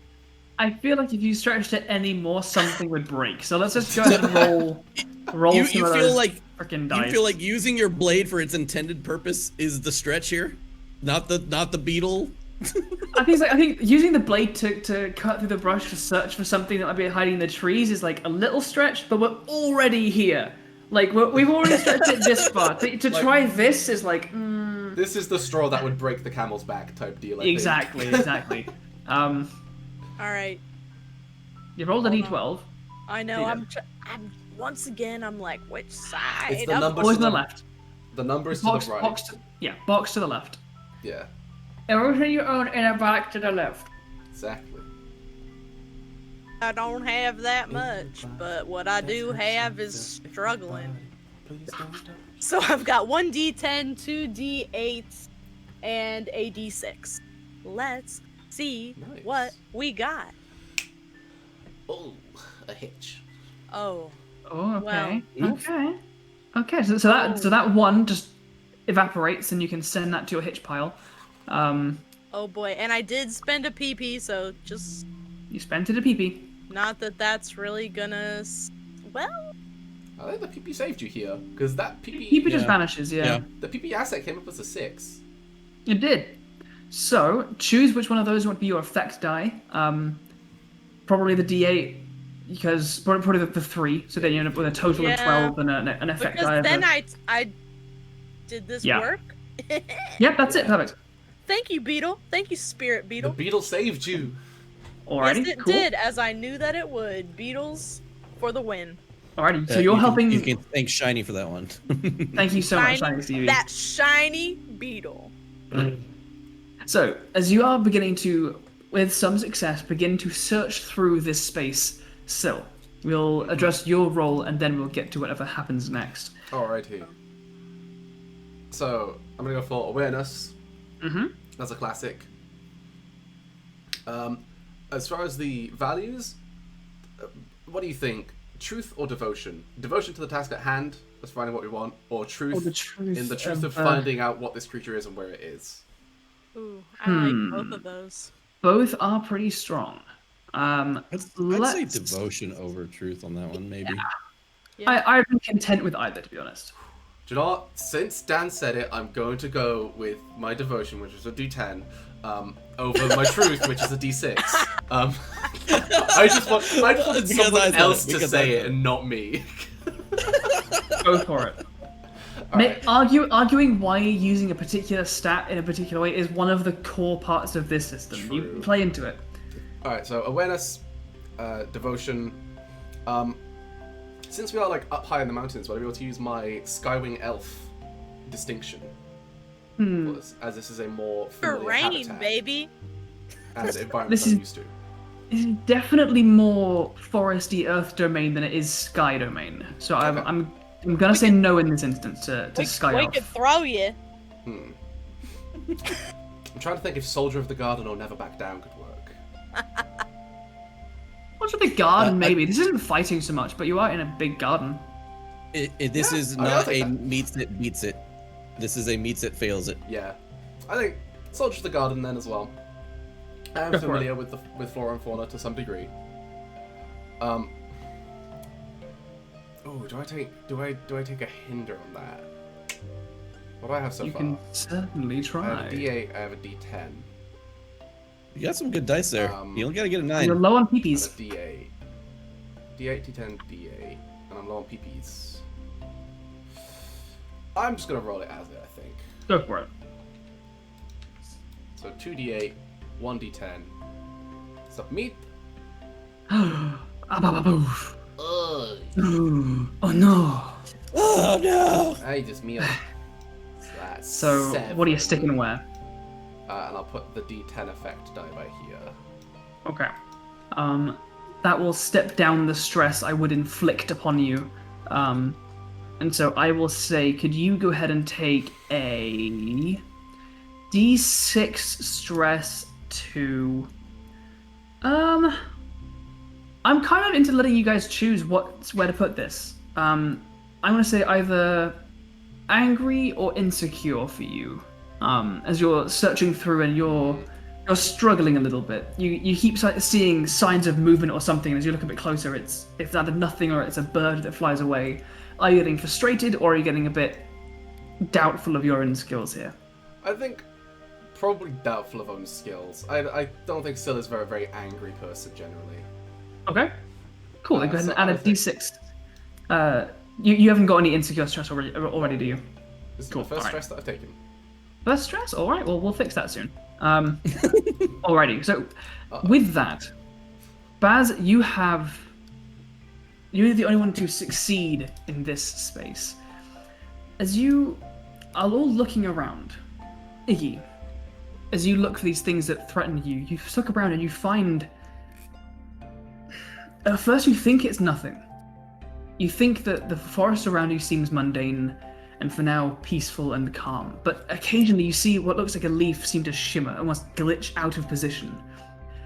And you keep doubting, is that an illusion that is betraying itself? And as you rush closer and feel it, no, that leaf is there, nothing's there. And you see what looks like a face looming from the darkness far off before it just appears to be shadows playing amongst the foliage. And you've already been bolstered away from the fear. You're confident in your own abilities, but you're getting frustrated at this constant doubt and illusion that is looming over you. Still, as you're kind of following around Ordarius and Baz looking for this Kinvra, you're fairly confident now as the winds flow through, you're closer to your goal. You should be finding it now. This is not a large stretch of forest now at the peak of this mountain, but it keeps eluding you. Ordarius and Baz, however, as you all push together, eventually you come across a slight clearing. A large tree, slightly more visually significant than the rest. You see almost veins of amber gleaming through the bark that seems to glow a very faint gold color within. Almost catches you speechless at the immense nature of it, the beauty of this tree that even from this distance you can tell is just oozing earthen magic and power. There is a flash of movement above as something moves through its branches, and you see the most majestic looking creature. It's me. Brown. It's Jordan. He's just perched there with a cup of tea. You see this monkey-like creature, large, about as tall as you are. 4 long, elongated, lanky arms. Its entire body draped in just the most flowing, shampoo advert fur of a gorgeous chestnut brown. Small specks of glowing green, almost like fairy lights, hide within the fur, glimmer, almost like green starlight against the inky expanse of its fur. It notices you, glancing down, and you can see its eyes are just solid amber, glowing slightly yellow. As you stare up at it, finding your goal, Ordarius spots it as well. Reaching up with his staff, there's a glowing yellow light from the amber as he clenches in one hand and draws a small symbol in the air, uttering something under his breath. And small root-like bindings around its feet and its hands, and there's a as it begins to tumble with a thud into the foliage. There he is. During this time, Iggy is cursing up a storm and says, "Come out! I know you're there." And you'll hear this kind of tumbling through the foliage. You can't let it get away and run away from us in fear. You need to get it to safety. Syl's been looking somewhere completely different at this whole time. Syl comes around like, oh, it's there. All right. Ooh. Do you know what? I think I need a drink. Me too. Hydrate. Very exciting moment. I just spilled water all down me. Yep. Oh no. Oh, No, forget safety. We need to make sure it's captured and it's not going nowhere. it shouldn't be. I'm confident in this spell. And he begins striding towards it. As he does, there is a "No! Let him get no closer!" and a boom, boom, boom, boom, boom, boom of movement through the jungle. And you spot coming out from the left-hand side one, followed by another immense, hairy-legged, gigantic spider-looking creatures, plumes of petals and feathers and just colors blooming from them, and their abdomens kind of bobbing through the trees. And astride their back, an elf who for a split second appears normal. A wood elf, dark of skin, antlers, braided brown hair, paint across in dark blues and whites across their face, which glitches for a second and is then torn mandibles and flesh and teeth as it calls out to you, a spear raised in hand. A second, another one of these elven monstrosities on spiderback. And as you see, as that glitch happens, it's no longer riding it. It is a spider abdomen, reaches up into an elven torso, twisted like a drider, striding forth through. Oh no. It immediately calls it out, and a spear flies out towards you. In this rush of noise and action, what are the three of you doing? I will go ahead and take a 12 afraid. Okay. No, I was just kidding. Ooh. Yeah, I'm not gonna stop you. Self-imposed 12 afraid. I'm gonna put on some slightly more intense music. Feel free to do so for yourselves at your leisure. Yeah, as the spear is headed straight for us, Iggy will know her place and try and back up a little bit behind my family. Yeah, that's completely fair, and I'm gonna try to block with my Sunforge blade. Go for it. I need Baz. This is going to be an attack against you as we interpose yourself between this assailant and your sister. I am going to essentially roll for them to try and attack you, and then you can roll your battle-y numbers in response. Syl's just got the spear out at the ready combat position. Alrighty. Nice. Okay, fairly low rolls from my end. With a hitch. 1, 7, and a hitch, which can be nothing, so the hitch goes away. So the effect die will be a d4. I'm just going to roll one so I can have it on the screen. Because if you only have 2 dice, you need that for your total, and so your effect die is just a d4. But that's a fairly high roll on the actual dice, so the total is a 16. So, Baz, go ahead and roll all of the battle-y shit that you have to defend your sister, yourself. Oh, I will. With all your Sunforge glory. I will. I'm going for a lot of things here. I'm gonna go ahead and also say that I will give her some of my PP. Oh, what a Give what your a sister sibling. And Just like you would do for your sibling, your God damn favorite sibling. When they ask, you give it up. So yeah, look, all right. So Whether or not, go ahead. So I think this is definitely you using a plot point to create an asset for your sister here. So Baz, you can go ahead and add a d6 to that. What are you doing to assist your sister in defending herself in this moment? Yeah, She was showing her pee-pee. Come on. Just whip it out. Do you really need a picture? So what happens is I dive to the side, and when I dive to the side, I immediately reach up towards Baz, And I will.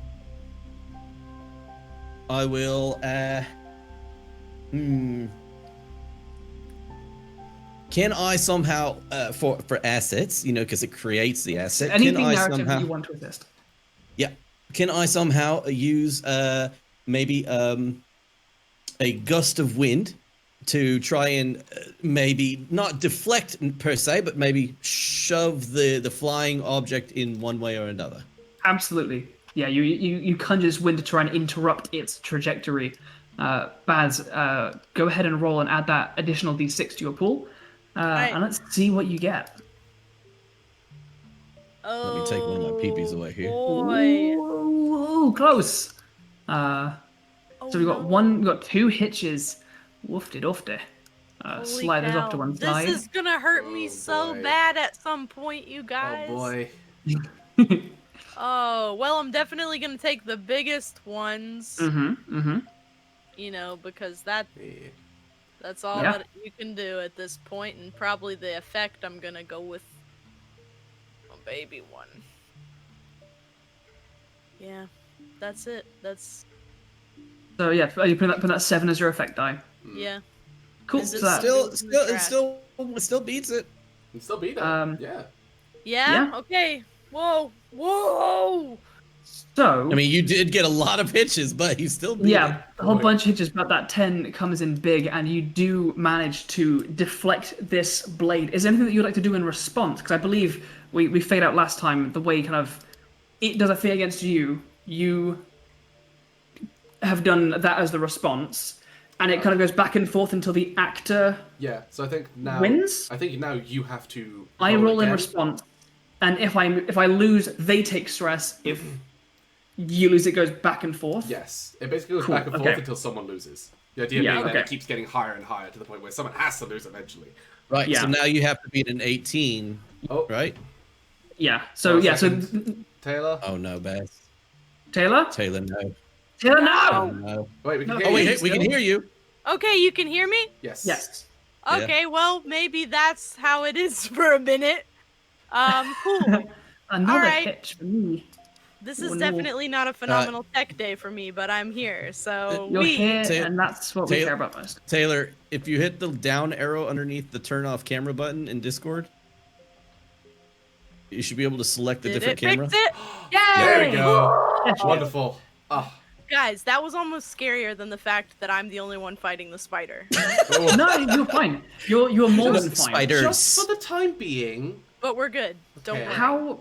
So I rolled their response. So essentially, they throw this spear straight towards this clump of you guys, these strangers in this jungle that they are occupying for whatever reason, and this horrible, almost beautiful but terrifying amalgamation of flower-coated spider and twisted wood elf coated in blood with a mandible opened mouth launches a spear towards you. A gust of wind slows its approach and gives you time to block it.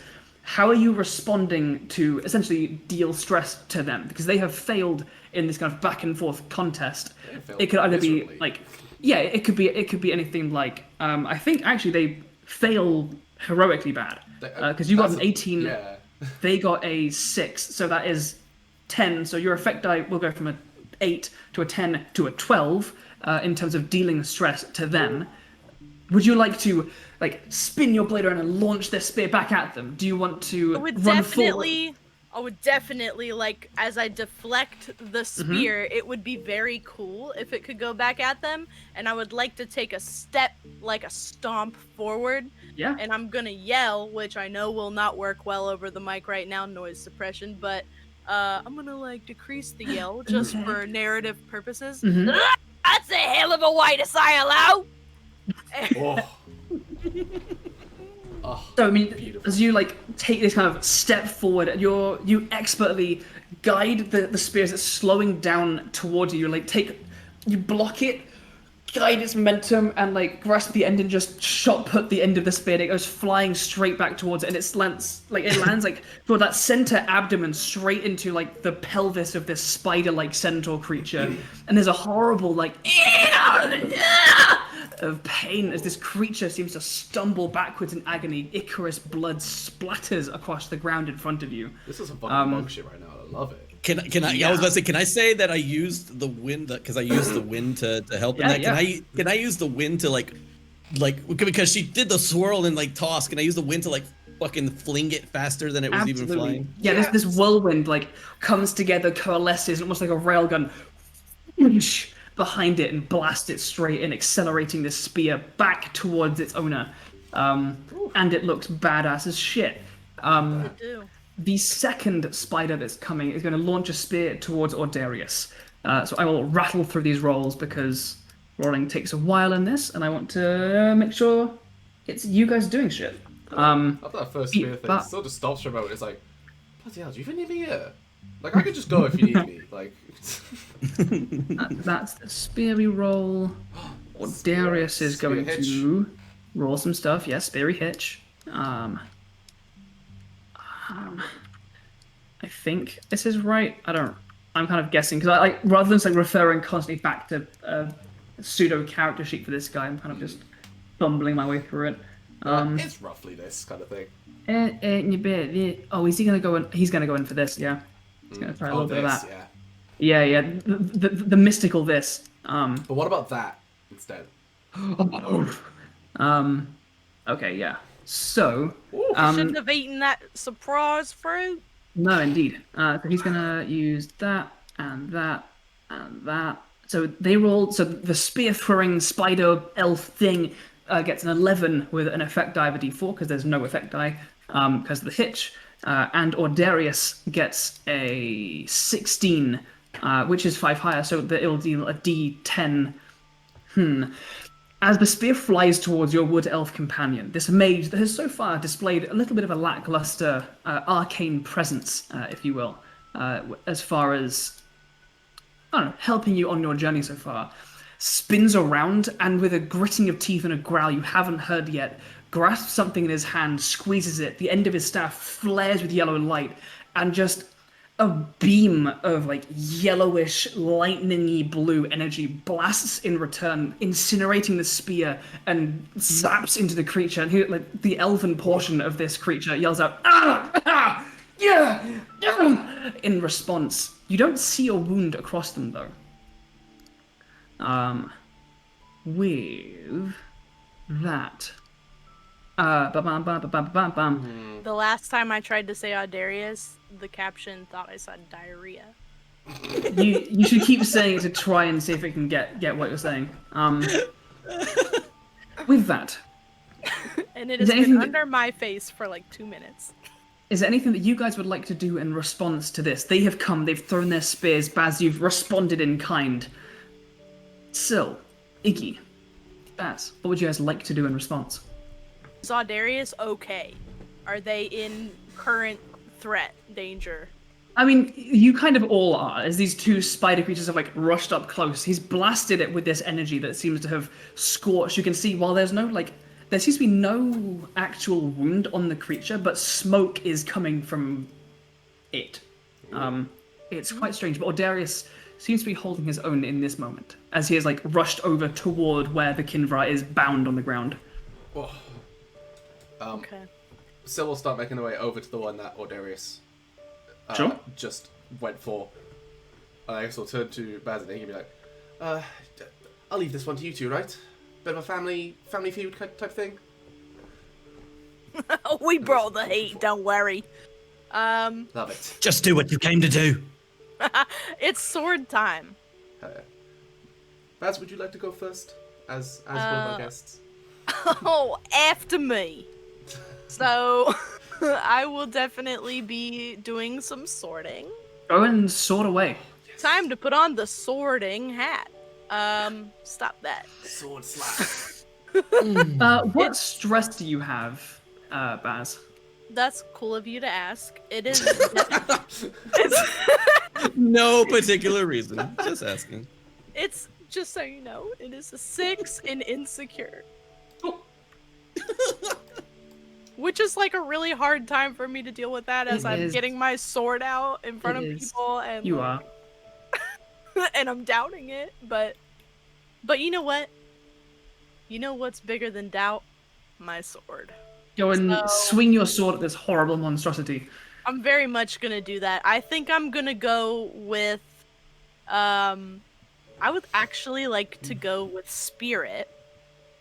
Because I feel like there's a really emotive kind of drawing from within self sort of situation that a Mhm. true warrior of the light and the flame. I'm gonna definitely be pulling from within myself to battle the insecurity, and I'm also gonna go with, I think, justice, because we Sure. just got swung on, and You that's did. messed up. We didn't even start it. We're just trying to take this monkey from its natural habitat, and like, y'all are really getting in the way. And spider people, oh my god, are we the bad guys? Don't answer that. Oh no. Oh, no. I'm gonna go with Knight of Luxaria because I am 110% in that mode right now. That's Yeah. an 8. And a 6 for sword play. If you'd like, you can spend a PP to take your stress die and use it now as another D6 to your pool. You know what? If you'd like. You don't have to. It will step that up to a D8 after this. It's just I will an not option you do have. that. Because that sounds like something that'll hurt me later. Like everything that I've ever done. And then of course I'm using my sword, so that means I have all 5 dice, people. Let's Oh go! shit! Roll that shit. Okay, Oh my okay, God, okay. okay, Decent. okay. Decent, Things decent, that are decent. usable. Things that are usable. Here we go. We got some. Yes, that's us right now. That's us. Sister power. Ain't no spider coming between us. Blood is thicker than spider. I've heard that. See, I'm not quite sure what this Texan less that's rocked up in our campaign, but I guess we'll have to just gloss over that. That is It's our classic saying, blood is thicker than silk. Everybody's Blood in is thicker than Yeah. spiders. totally other thing. Blood is thicker than voice- spiders. That was actually the voice of my spirit being Okay. Oh. So are we going for the 8 and the 6 with a D8 effect die, or are you going for a? Yeah. I think we have to because Okay. that's the best we got, people. Let's All right, do let's it. get rid of those. Kill the spare. And I'm gonna roll in response, and let's see what this. So this is the one that you flung the spear back at. It's looking very hurt already. It's got the same, and it cannot get higher, which means it fails because you need to get higher than the goal. So you deal stress.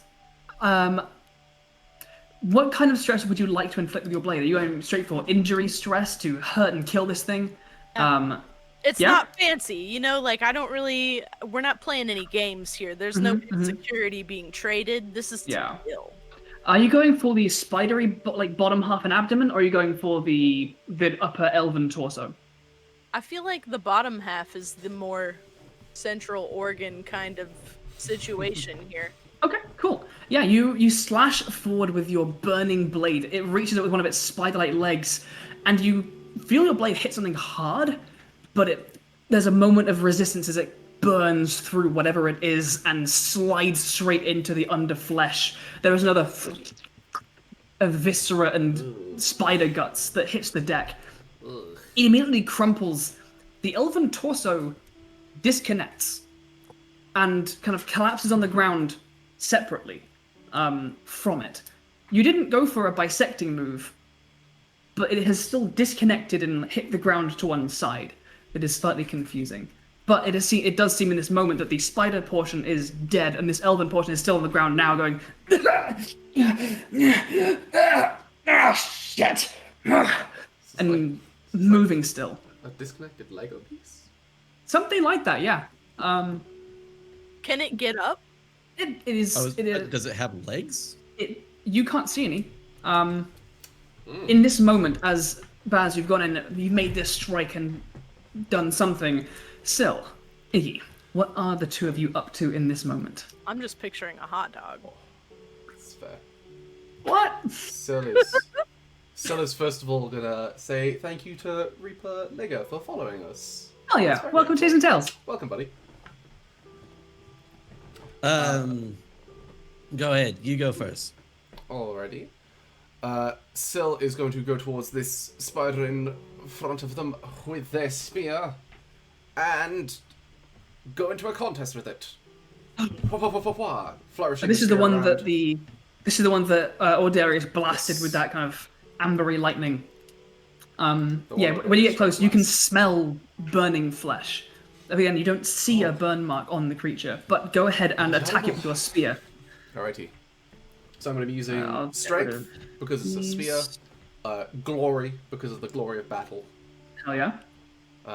Even if the fight is unpleasant, gotta do it. Gotta do him. Never back down because I'm taking this fight and I'm staying in this fight. You certainly are. Spear fighting as a speciality, and then use my asset of do the Skywing spear. Perfect. I need to remember that I'm using one of the pre-made character sheets, but I've changed it very slightly. Couple things, yeah. Alright, so that'll be D10, D8, D8, D8, D8. 1d10, 48. Damn. 48. Submit. Ooh, bitch. Numbers. Alrighty, go ahead and align what you wish where you wish it. So I'm gonna. Das ist gut. That is great. 10 by there and an 8 by there. I'm gonna put that in 18. I'm gonna have that. At That is a maximum roll. Like, Big old number. Make it as big as I can. Alrighty. And then effect die. And as it doesn't D8. matter. They're all just 8s. Yeah. Cool. Syl, do you have any stress at this moment in time? I do have a D6 in insecurity, but one thing. Actually, no, it's fine. I'll leave it as that. Nope. Okay. This monstrosity of elf and spider is going to wheel around and respond. They still they seem to draw from their side, appearing out of nowhere. A kind of cruel-looking scimitar caked in bone and flesh swings out to try and block you. And I rolled kind of garbage. Oof. With that, that's far below already. It will. This guy's one that took the big blast from your boy, so he's smoking and quite uncomfy. So, losing that, he has a larger effect die, so your impact is going now from an 8 to a 6. It is a but you're a heroic heroic. It is, and so it will stay the same.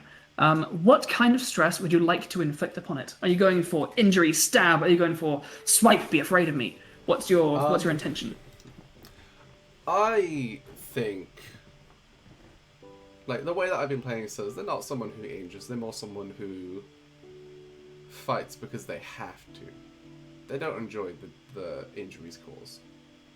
So I'm going to go for afraid, and that with this sort of going towards this creature with the flourish of the spear as it brings up the scimitar, like the spear as it spins and flicks up, just like smacks it completely out of the way, and the spear like just lightly grazes across the body.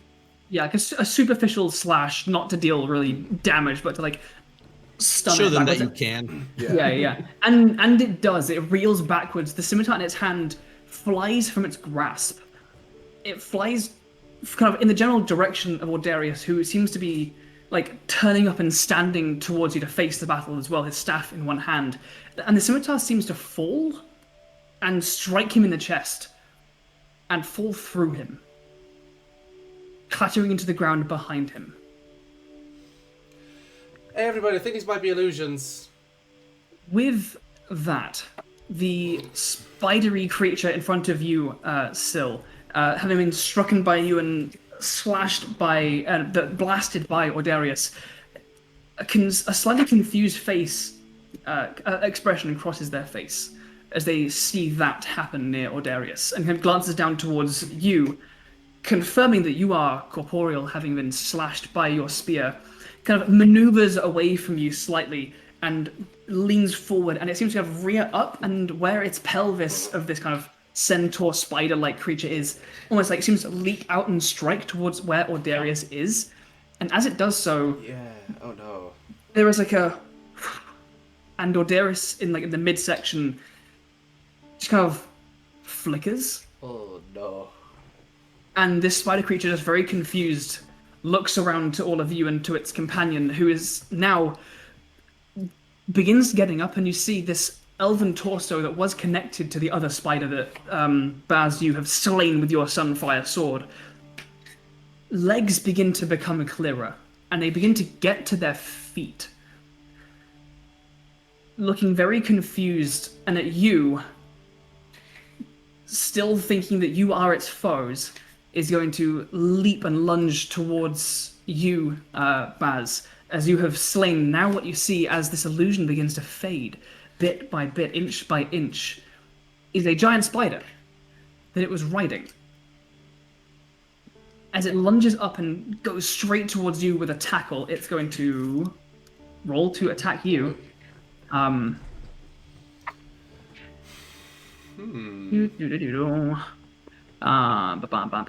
One of those, two of those, one of these. We should have kept poking Ordarius to make sure that he was real. I mean, I am at a 10 stress level. I don't Andrew, know what is going on. That is a 1 on the effect die. It is, you're right. I just deleted one, didn't I? I just like how the spider people are looking at us like, "What's with your boy?" And I'm like, Yeah, "What is? I like your I'm guess like, is as what good as is mine. with our But boy?" I think we should all have a quick stretch, a quick proster check to make sure. And also, thank you to Damn Fine Cup of Streaming for the raid. Oh, hell yeah. Welcome, It's guys. very Welcome to wonderful. Chasing Very Tales. We're lovely. playing some Thank you. Tales of Xadia. Hope you guys are having a wonderful evening. Yeah. Welcome. We're fighting So with that- spiders. They are. Or are they? Yes, think. they are. I'm even really sure. Baz, think- could you go ahead and put together a roll to defend as this Earthblood elf? Now, as you see, their face is no longer a mess of mandibles and flesh and teeth. It is an Earthblood elf with their antlers, dark hair. This one has like a headband. Yeah, it was a hairband over their forehead, and their hair plumes out behind them in a beautiful kind of plume of braids. Definitely together- striking at me right now. They are currently striking toward you in anger and retribution, as you seem to have slain their mount. Man, because now I really want to talk. But you can, in fending them off, you can certainly try to Yeah. push them away harmlessly. So I will definitely be doing a little bit of that because I'm confused too. Sure. And as a person who happens to be, despite my wild nature, a fairly moderate and responsible warrior of the Luxaria Night Ship, I would definitely like to know what's going on, and I don't necessarily need to slay everybody. These are other elves, and aren't we on a diplomatic mission to increase the, circulation of communication between elf communities? Here we Yeah. are, together, and, Earth elves, we should be friends. So here comes the strength roll. Because Go I for need it. to block whatever's being shot out to me, so one of those. They're going for a And- straight, angry, raging tackle. They seem boy. very buff. They're kind of dark skins, like a sleeveless vest of dark green, like leather scraps of armor across it. Alright. And maybe a justice, Sure, yeah. I mean, you want to find out what's going on here and make sure you're doing the right thing, so justice makes sense. And another 8 because I am not gonna go with Knight of Luxaria. I'm gonna go with Sunfire Elf because at this moment I'm not a knight. I'm a fellow elf. Radical. Cue those feelings, people. Go. I can But already we're feel also the gonna tears. do sword play and one more 8 because we are using a sword to block. Let's You are. all pray on it to the we Fire go. Lord herself. We got this. We got Let's this, we see, got let's see. What do we get? You've got this. I believe in you. All right, cool. this. So we're gonna go with the biggest stuff that we can. No. Yeah. We've got a hitch. I've got a hitch. Another. Oh my God, you guys! I have so many Just- hitches. Yo, I have, the I have- hitches though. I have 5 hitches. I need now. to remember to use those against Yeah. you because that's No, a it's whole cool, thing. It's cool. It's Um, cool. As a real quick thing, one of the ways that Yeah. you can spend your plot points is that you can add an additional die to your total if you need it. Just saying. if you happen to need to beat a roll in any kind of way. If you'd like It's to. true. It's an But option I you only have. have one. I only Option have is one. there. You have an opportunity to get 5 more. I think because one of the ways you guys can get plot points is by I take your hitch and use it against you. Yes. I think in doing so I step up your stress. So you basically you bump up a stress, you get a plot point, and I take that hitch away. Yeah. As I believe how that works. So I need to remember to do that more often. But for now, you put together your roll. This Earthwood elf, you see now in their face, now completely absent with that strange monstrous nature, is replaced by pure empathetic rage, and it leaps out towards you in its shoulder as you like try and make sure you block the attack with the sword, but you don't want to hurt them. In that moment of hesitation, their shoulder goes right into your stomach as they drive into a tackle and slam you into the ground. And as they like rear up, preparing to go in for a flurry of punches, there was no effect die, and I deleted I think one, but I forget, and that's fine. So, do you have any injury stress right now? No. No. Then could you put a D6 injury stress? Yes. Or is it a D4? Is it D6. is D6? Yeah, I think the 6 is the lowest. Yeah. So go ahead and add a D6 injury stress as you take just a shoulder to the abdomen, and they drive you to the ground. That is those two acting. So the three of you, you've seen this transpire. You've seen this strange, illusory nature begin to wear off on these creatures attacking you. On Ordarius, who a moment ago was casting spells at this creature, but now seems to be illusory. What would you guys like to do? So, the one that's tackled Bass is right, pretty Yeah, inside. I can see this happening. for sure. I am at my wit's end. I am angry. I want to murder this person who is literally wailing on my sister.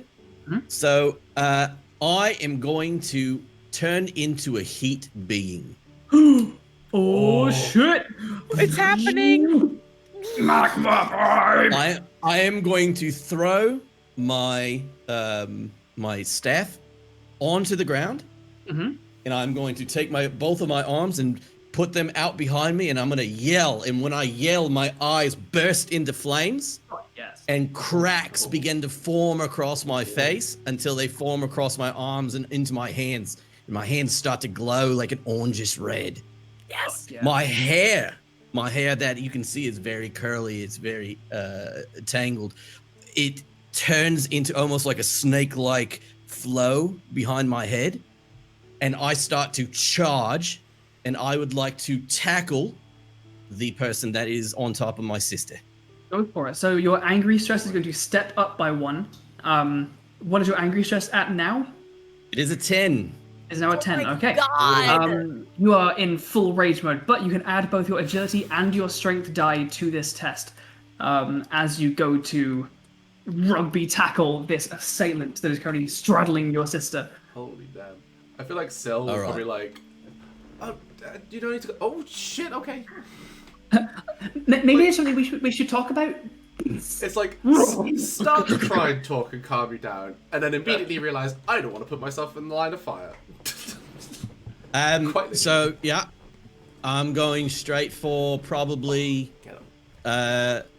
devotion for my sister. Sure. Then Sunfire Elf, like I had said before. And so that's an additional. And then, yeah, I'm not going to hinder that.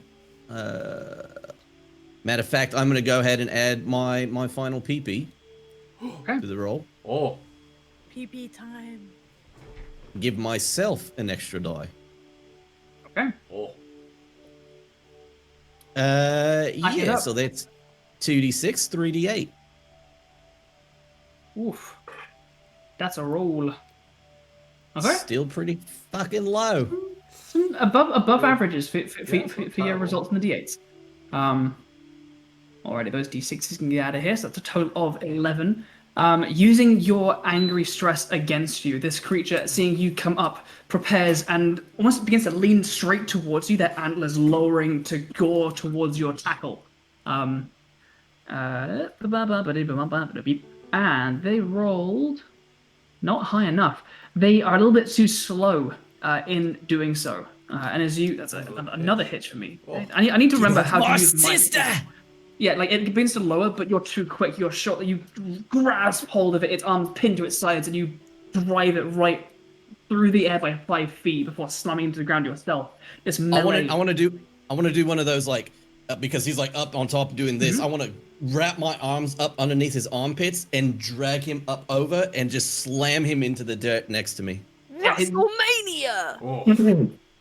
He eats dirt and vegetation as you ram their face into the ground. They cry out in pain that it's quickly muffled by the earth beneath and between their teeth. As you drive them into the ground, you can see the other elf now that is confused, still massaging. Now you begin to see their kind of like scrapped leather armor is like there is a burn mark of like crackling purple that seems to be smoking slightly from where they were impacted by that blast from Ordarius. They turn around and shout out, "Wait, what's going on? Who the crap are you? What the fuck's going on? Stop! Get off her!" And begin walking forward. You better stop talking! Scylla's putting the spear back into like walking stick stance. As he was like, Cool breeze. Right, hold on. I think there might be a misunderstanding here. Something to do with illusions. You just see Iggy is like breathing heavily, like has both her arms on top of his arms, and I just like look up and you can see my eyes are blazing. Iggy! Iggy! What are you all doing here? Why are you attacking us? Why are you... Where the fuck's it gone? And you can see as they're mid-questioning you, they glance back towards where the Kinvra hit the ground. And you can see now the illusion of Ordarius has just stopped moving. It's just a motionless image of Ordarius. And the multi-armed, beautiful furred Kinvra is nowhere to be seen. Syl, you better figure this out. Why the fuck have I got to figure that out? Because I'm about to make a move. Well, fucking leave them be. They're not here to hurt us. We've all been tricked. Oh my god. Oh my god. Can I try to intimidate this person I'm on? They seem fairly intimidated. The one that is on the ground is like just looking toward the one that's still standing. They definitely seem disarmed. They do not appear to be like about to strike you back. There's just pause of confusion of you just attacked, but now you've stopped. What the fuck's happening? If you'd like to intimidate them further, you can certainly attempt to do so. More like interrogate. Interrogate? What are you... Yeah, absolutely. Go ahead and... I'm taking my fingers and with my nails that are literally like bright, like white almost because of the heat, I want to like kind of dig it into his arms. Yeah, go ahead and put together a roll to exert your will upon this entity that just moments ago was straddling and beating your sister. I think All in right. this moment, Syl turns to Baz and is like, "Can you like, how do you calm down? How do you calm her down? Now this is a show. Did you fucking get him off? I feel like these might be allies. Did you see that jump? Yeah. Did you see? I've never That's why I'm not going over there. seen That's why I'm asking you to do it. I've never seen Egg leap like that. Shit. God, I want to see what happens next. Oh, shit. Okay. Yeah, it's just a simple 1d6, 2d8 on this. Nope. I'm going to be using my influence, which is very poor, my justice, and my hot-headed sun mage. Excellent. You can... That's fair. Do you have any plot points left? I do You not. do not, okay. I do. You know what? I'm gonna fix that a little bit. I'm gonna redeem one of your hitches, and I'm gonna Okay. give you a plot point. I'm gonna give you a PP. Please don't make me more angry. I would appreciate this. I don't think I'm gonna give you angry. I think I'm gonna give you insecure. Do you currently have any insecure stress? I do not. Right. You now have a D6 in that. As although you are digging into this interrogation, there is something gnawing at you now of just confusion about that slight kind of back of your mind. Are these the wrong people to be pressuring like this? So yeah. But that gives me PP. Is that what that is? I've given you a PP. You can spend that to either add something to your roll. If you'd like to up your angry stress, you can spend that PP to use your stress, your angry now in this intimidation. Doesn't that make my angry go even further afterwards? Yep. Afterwards, it'll be a 12. Oh god! Don't forget, it's right. not when you hit We're 12. role playing. We are role playing this. I am angry, and unless one of you does something, Okay. she's on the teetering end. Yeah. She is going to do that. She is going to do that. She's going to spend that, and then I'm going to raise it to a 12, and then I'll use that to give myself a D10. Absolutely. Use the anger. Harness it. Oh no! Well, the D10? Are you fucking kidding me? Oh no! The D10! Are you absolutely fucking kidding On the me? bright side, you get 2 more hitches I can bequeath you with later. Is that bright? On the other bright You're side, right. on the other bright side, I'm not rolling that D10 against you, which is what would have happened if you'd remained it. Oh boy! Oh no! In this case, I'm gonna be rolling. I think one of those now. I think 2 of these. Never I can. don't I mean, think nice. This is getting At a bit least cerebral. I have one cool roll this game. I mean, and you're succeed. still good enough right now. So I rolled. You got to magma out. You What else? magma out. What else is there for us?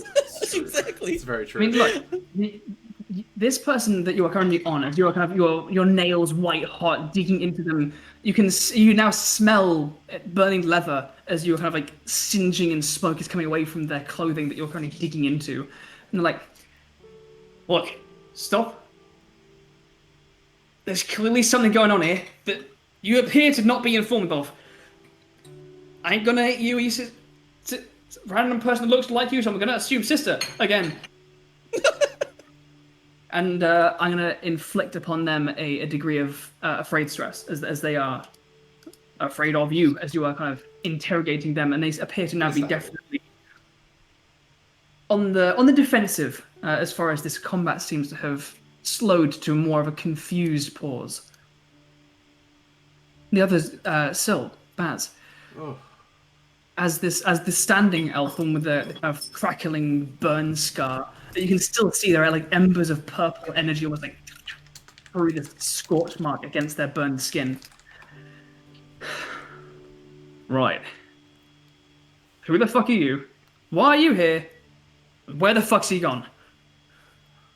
Right. So, we came here with our guide, Addy, and we were kind of going to get a Kinvra to help it, I think. Pretty sure we're going to help it. That's what I was under the impression of. And now they've just kind of illusioned away. We the Guardians of the fucking Ascent. We guard the Kinvra. Whoever that is gonna fucking take it and take a new up for a fucking ride. Ah, shit. And he's like leans back against the tree, that kind of burning ember still like crackling with light. Yeah, And now you guys can see now this kind of consistent damage and purple sparking energy around it. Iggy. That's dark magic. That has embers of dark magic still flickering within this wound. Oh no. A minute. Oh, Darius. The second I kind of see it, my attention goes a little wonky, and so I undig my nails from them, and I lean down really close to his ear. I say, "Don't you ever touch my sister again." Well, I wasn't planning on it. Yeah. Get up off of him, and drop the heated rage, as like my hair kind of returns back to normal, and the veins from my hands begin to emanate back into my face, and then finally into my eyes. They kind of get up and immediately kind of like shuffle backwards to the still leaking corpse of the spider it was riding. And it's like, inspecting what is definitely a dead spider. I'm gonna go over to Bass real quick and just lean over and reach and reach my hand over and pick her up. Igg, mate, that was mint. I've never seen you jump like that. Shit. I'm gonna hand the fire water over because now is the time. Bass, she will reluctantly look at it and she goes, "Now's not the time, Bass." I mean, She's still very angry. it's a little bit of the time. It's She just a goes little over. bit. I think it's the Goes perfect over, time bent for all over of to us to Mace. have a drink. Damn it! If Sil is having the fire water, it is time. Oh. I'm gonna go over, bend over at the waist without even like bending my knees, and just like whip my staff back up off the ground. Ooh. Cool.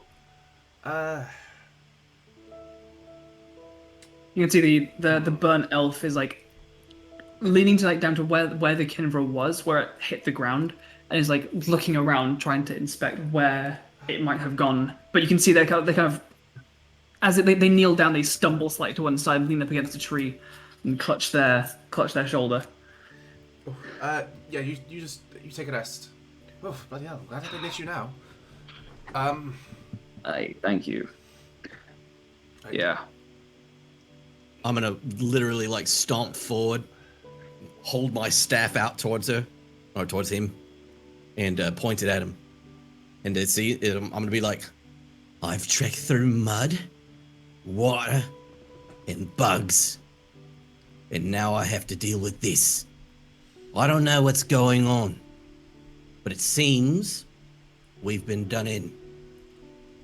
Now, I would appreciate it if you did us a little favor and helped us return your little animal back, because it seems like that is the factor here." He like glances down to his like still smoldering wound, to his partner's bisected mount. Well, I'm certainly very sorry for your ordeal. I mean, whoever that was, they're definitely dealing with moon magic. And by the looks of this, that's not it. I'll just poke it and say, "What is that?" Oh, dark fucking magic. Whatever the fuck that was. Whoever that fucking was. No. I ain't never seen an elf do dark magic before. Just a real quick question. Don't suppose that either of you have heard any stories about elves going into this forest and going crazy, have you? No? Oh, for fuck's sake. Oh. Even the crazy elves are fake. What? And Sil, what we've about been done the in from the spider? start. That spider in the beginning. All of it was lies. The spider was never even there, Sil. The spider was never there. Oh, Darius was never even there. Who's been here? Who told? And I was trying to eat the fruit. Well, What was fruit? Right. We'll figure out how to get that bastard back soon. What have I first of been all, eating this whole time, well, Sil? I found some What food have for you been eating? What have you been eating? I- And you fed. I can check my own food, alright? I'm fine on that What? part. Well, we thought. To be fair, we thought. Do you know what? It tasted Whoever nice they enough when it were- went down. That's what matters. whoever they were certainly hero enough to cast out where this was. And take. I don't. No matter what the illusion is, they're still going to be carrying the damn thing, and it's not a light creature. So they can't be too far, I don't think. I don't know dark magic, but I don't know if it can transport you. I don't. Maybe? Have you been on. Can I do something? What do I have to do? We Can better. I use some of my I don't know, to sense the truth of heart? I don't know if that really has anything to do with this. I'm trying to use my magic in a way that I can sense maybe a trail of dark magic, something that is almost like Oh, a, like an a energy smelling, signature. yeah, like an Yeah. energy signature, like a warp trail. I absolutely think that's, so. That's real, because isn't it like in the first episode they say something about like if you are like casting too much magic or something, then like it gives There's you a stink. it There destroys your there is stealth there is a factor. corruption to it. There is an aura to it that many magical creatures can just sense. I think it's in season 2 or 3 when they go through like the Valley of the Sun Dragon. Yeah. And the blind dragon like smells down and he's like, he stinks of dark magic. Can I use sense truth of the heart? I to absolutely sense think so. Dark magic. 100%. I'm gonna All right. roll a So thing. I will do This this. Is there a way for me to help here? You can By- certainly try. How would you like to? Would I be able to help by trying to focus on physical tracks that might have been left behind? By like someone having to drag something very big would probably leave like shuffled feet, Yeah. like deeper footsteps type Or thing. animal training. Or animal training. Yeah. I think the manually inspecting for trails and stuff absolutely can count to help. What can I do? I'm gonna say for this, I'm going to burn one of my hitches and convert it to a plot point to give you. I've got shitloads. I'm gonna burn a couple of them, and put 2 plot points toward that as an asset, and that's going to be this Earthblood elf, kind of stumbling around, also pointing out and looking for trails and tracks and helping you, Syl. So I'm gonna burn those 2. Let me delete these, please. Boop. Please. Go away. Yeah, you can add another 2d6 to that. Alright. Does Sills roll? Yes. I mean, Syl is just is adding a thing for you, right? Yes.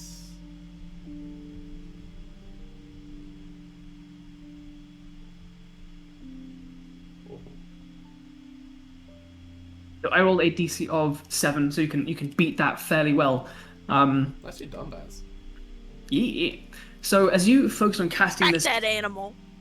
spell, and as very helpfully as Syl and this Earthblood elf begin kind of giving you a rough direction to start. Like Syl, you and this elf begin like finding rough elements of tracks to give you a rough direction, and that helps Baz you focus the direction of your spell and focus in.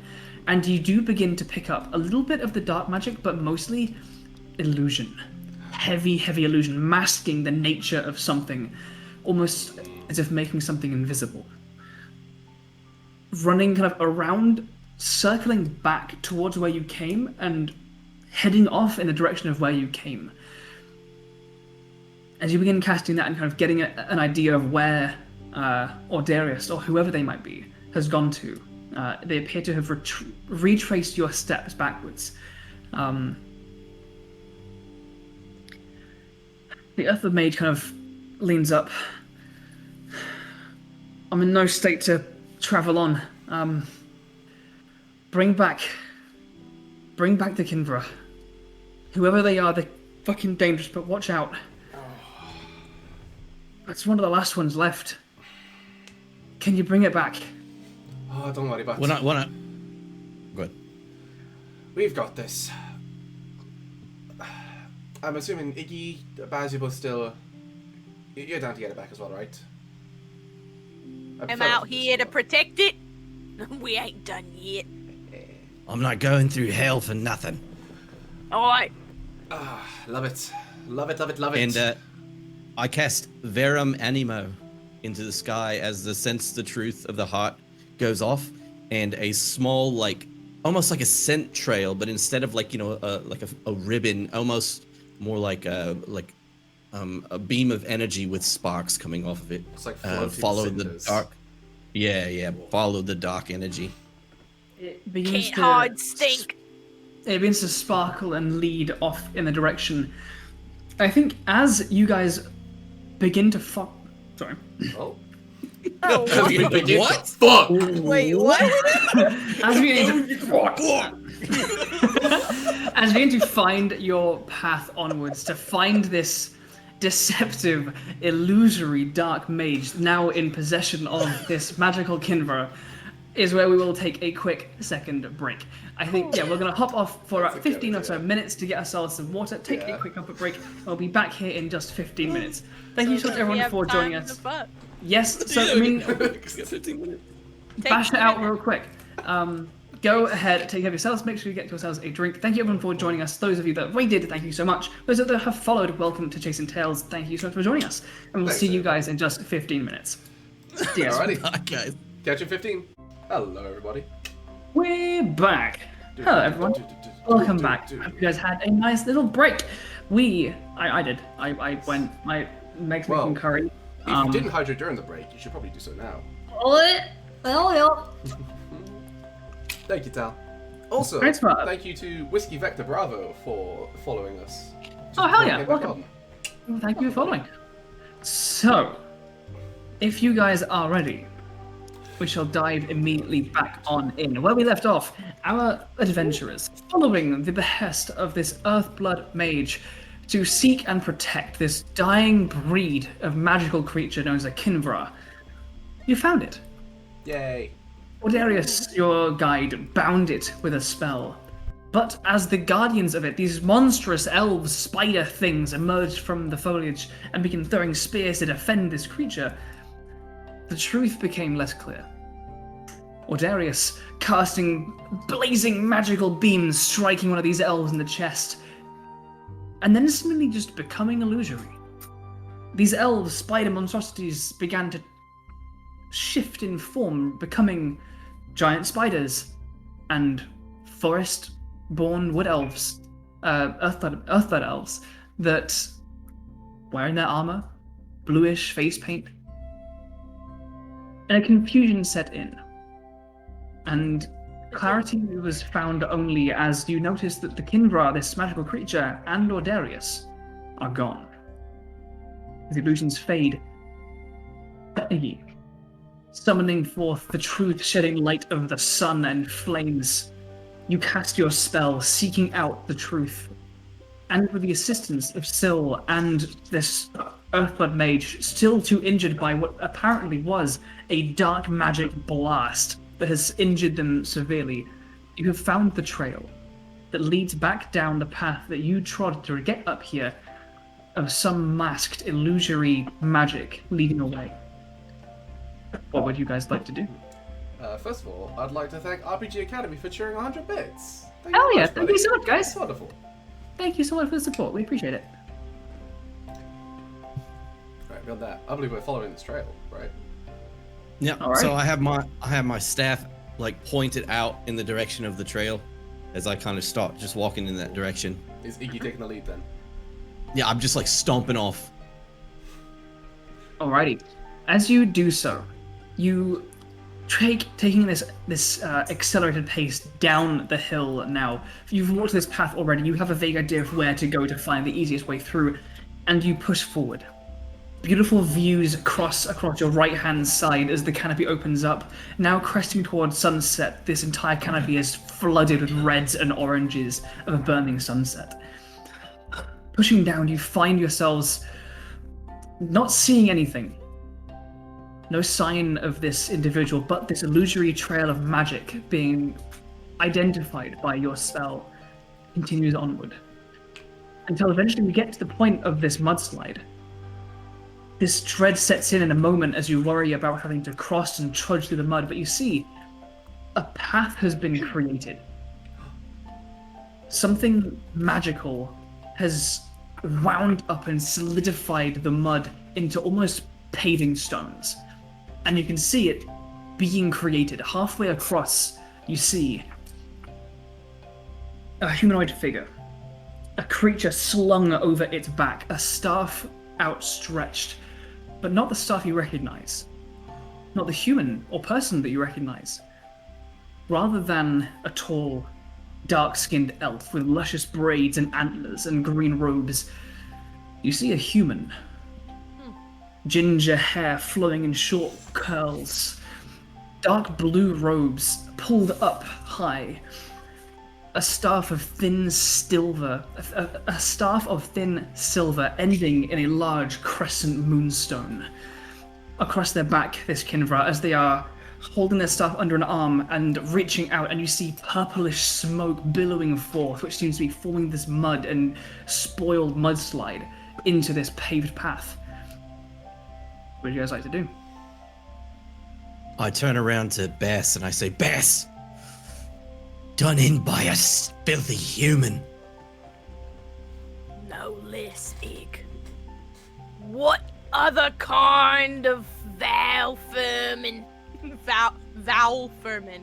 Write that one down, people. I believe that's a spoonerism. Honestly, I didn't notice it until you brought it up. I was like, yep, that's how it's meant to be said. I was like, this feels like I could write it out, but truth is power. A human, no less. Ig. Indeed. And they think they can outrun us. Carrying a Kinvra like that. As you like talking, I like take you by the shoulders and I like hold you tight. And I'm like, Bess, do not end up on the ground again. You gotta do better. Oi. Years of training and you're on the ground on your back. True. We've run straight out of mercy this time, and if they value their very life, well. While you two are talking, you look and you see Syl has like flipped their spear around and it just has it pulled back, aiming. And it's like, oh sorry, you two done? Do you mind if I just carry on and just give it a throw? Don't miss. And Syl is fucking launching their spear through the air. Playtest McYeetus, go ahead and roll. Alrighty. Let's see. Fetus. Roll for yeet. So And also let me know what stress you might have. I have a 6 in insecure. A d6 in insecure. Thank So you. I'm going to be using Not today. strength for throwing, justice to try and right the wrongs that have been done through taking this Kinvra, a soldier of the garden as well, and I believe if I have a plot point, I do. I am going to spend my plot point to activate my thing, Graceful Warrior, which lets me add both my agility and strength dice to the dice pool in a test, contest, or challenge that deals with battle, which I feel like throwing a spear is battle. This is battle now. I would say so. And then also spear fighting and asset spear. Yep. I think makes sense. You can go ahead and add another d6 to that, as this individual does have stress themselves of a d6. Oh, okay. So it's going to be a d10 from strength, and then a d8 from agility, which is from the Graceful Warrior. Mm-hmm. And that's going to be another d8 for justice, another d8 for Soldier of the Garden, another d8 for spear fighting, another d8 for Duranian, or the Skywing Spear, and then a d6 because of the stress. Go for it. So that's going to be 7 dice overall, Oh my 5 of which are God, d8s. That's God a damn. world record. So it's Let's see. Let's see it. Let's see what you put 5d8, together. 1d6. Are Submit. you gonna blow on them first? Wait, Because Hey, I like those. Okay, there is I like one 7 and hitch, 8. one hitch there. Cool. Go ahead and So move that tack to that there. to one side. Other than that, though, there is a 7 and an 8. Indeed. Ooh. Now, Unfortunately, the 7's on the 10. yeah. So what I'm thinking is, do I want to go 7 and a 6? Mhm. Oh, like 8 and a 6, sorry, and then put the 7 Yeah, as the no. effect die. Let's have the okay. bigger effect die. Mhm. So I feel like 14 is still pretty damn good. Yeah. I mean, we don't really know the difficulty of the hit here. Yeah. Drop, fuck it. Yeah, I'm gonna do that. I'm gonna put the effect die. I'm going big. Okay. In that Well, in case- before we lose by 1. So they are going to roll. They're going to be using their Catalyst die. Oh, Their shit, sorry. Delbarian human die. Oh, Their there we go. devotion, dark magic, and your stress. So that's going to be. There. Oh shit! With that, they're absolutely going to take that 10. And because you roll a 14, There's no way I could. they will. No, they will no. They'll put a D8 I as want to the use. effect I dice. want to use my hitch to then turn all your dice to ones. I don't understand the rules of the game, and so therefore, sure. Nice. No, I'm kidding. Sorry. As you launch this spear, it sails round towards them. Wait, Andrew, what's that over in the distance? Over behind you, right there. Oh wow, look at that! It's actually a 7. I don't know how that happened. Well, what? I think you must have added a Crazy. 0 by there. No, I think you're right. I've missed something here. It's turned pink. Shit. Speaking of things that turn pink, Another illusion. you launch this spear straight towards him. As it flies through the air, the sound of you guys talking to each other in preparation, alerts him to your presence. He reels around toward you, and you can see his skin is pale and white. You can see even from this distance, as he is maybe like 50 meters away from you, you can see thick veins of black and darkness cracking through the skin, his eyes flaring with purple energy.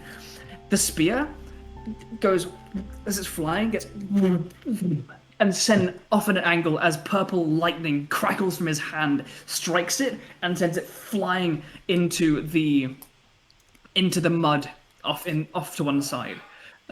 He's going does to. he get, Yeah, so this does is going to he be. get like a counter thing? Yeah, so as part of this counter, I need you to roll again, Syl, as he is going to do that, and it's going to send a bunch of rubble and mud and branches beginning a small mudslide towards you.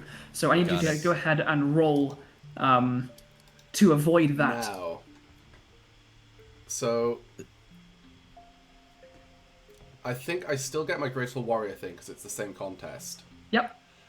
I'm assuming that I can't use my spear asset here. Nope. Or It is in the mud spear somewhere. fighting. Yeah.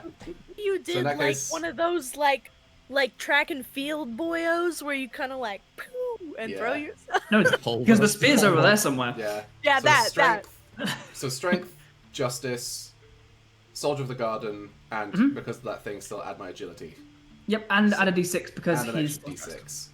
So that's still 1d10, 3d8, and a d6. So it's still pretty good.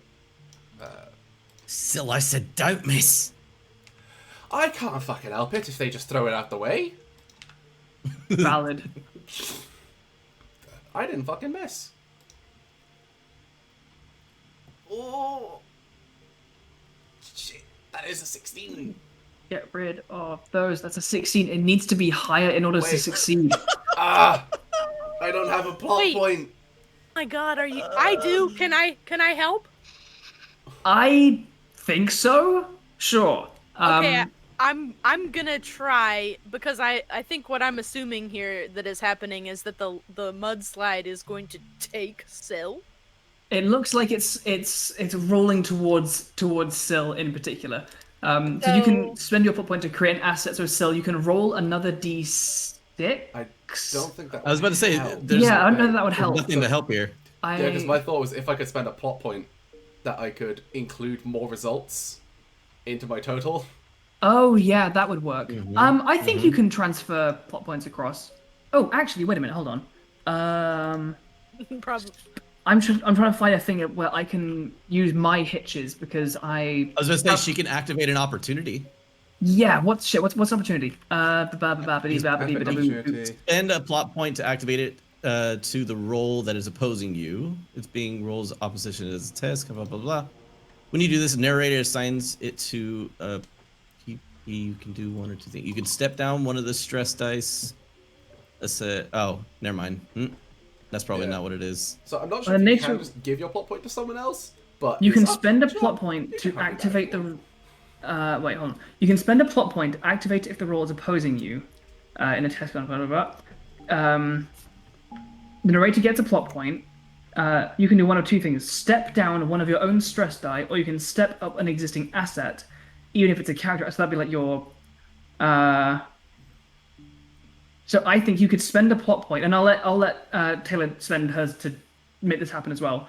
I will get rid of a hitch, and then you can step up one of your die. So you could step up that D8 with an 8 to a D10. But then I'd have to re-roll it, wouldn't I? You'd have to roll another dice. It might give you the bigger dice that you need in order to get over the limit. I mean, let's be honest. The only thing you can do is lose worse. Yeah, true. You're already gonna get It's very wiped true. by You're a already losing. mudslide. Fucking never back down, baby. Alright. Never. I'm gonna Get up roll off the ground. 1d8. 1d10? 1d10 even, thank you. I'm gonna roll 1d10. D8 will be useless. Okay. Oh, it's All gonna right. be incredible. I'm You channeling got this. I power. believe in you. What happened? You said 1d10. What happened? It was a fun. No! Oh, No! It's not quite Well. enough. You. Heck. This mudslide begins tumbling down towards you. As your own spear instigates this small slide, it doesn't quite connect all of the party. However, a large chunk of tree branch, and you can see it's being guided still by this spell cast by this dark mage. This tree, as it's tumbling, flips and lands near you. You dodge out most of the impact, but a section of branch slams against one of your arms, and you will take a D8 injury stress. Fuck. Do you have any injury stress already? No, so that's my first. Alright, so you do now. In that case, Syl, you've acted, and that back and forth has occurred. Baz and Iggy, what would you guys like to do in this moment as this conflict has erupted across this stricken mudslide of a mountain? how far away is he? I'm about 50 meters or so. Oh, that's a lot. I mean, that's like 5 seconds of running. This is not D&D where you have speeds and turn orders and stuff. Like if you want to do a And- thing which involves and like we sprint are for 5 seconds and slam, you can intrepid absolutely do that. warriors. You are intrepid as shit. You know what I'm saying? Like Oh, we're yeah. incredible. Yeah. The speed of light, sort of. Whatever you do, Bats, I support you. Okay. Well, you know what? I was recently given a pep talk to never get down on the floor again. No. And I took that to heart. I feel like if it was a thing, I would be really energized by it, but it is not a thing in this game, so it's just something we can all imagine together as a shared reality. And I guess Syl is like about to get chocolate rolled down the hill, right? They've been struck by a falling tree. Yeah. That is part this- a branch is of a this- falling tree. Is this sort of like a unconscious situation? No. Syl, this impact has landed. Syl has dodged most of it, but been hit by a bit of it. Just feeling bad then. It has taken a hit. They are not about to continue tumbling. Probably sent him flying. So Well, silly. That magic is at- fucking cheating. I should probably be wary because I currently have 5 hitches, so at the risk of making this way worse than it already is. Okay. I don't think that Bass would be able to just let Syl go over the edge. So I'm gonna try, man. I'm gonna use spirit because this is very much a heart moment and that's a big die, so I'm you know Damn, when you that's a need big that help mess. you use it, right? And I'm gonna use justice because this is another big die and it wouldn't be fair if Syl died over this. It just wouldn't be fair. My It's great unjust. might Unjust. represents defense, not destruction, and this is defense, not It is. destruction. That's true. What are you? You know? What is it that you're trying to do right now? I'm trying to sprint that entire distance Hell like yeah, a go for it. wildfire, like a firecracker. There is a small streak of flame along the ground as you run. Firecrackers, those things known for sprinting long distances. Exactly. Well, when you do it wrong, sometimes they do. So, and We're gonna you don't sprint know. long distances like a bowling ball. I was thinking more like but more like a tennis ball in a pool. But what is gonna happen now is that I'm gonna use fickle luck because help me,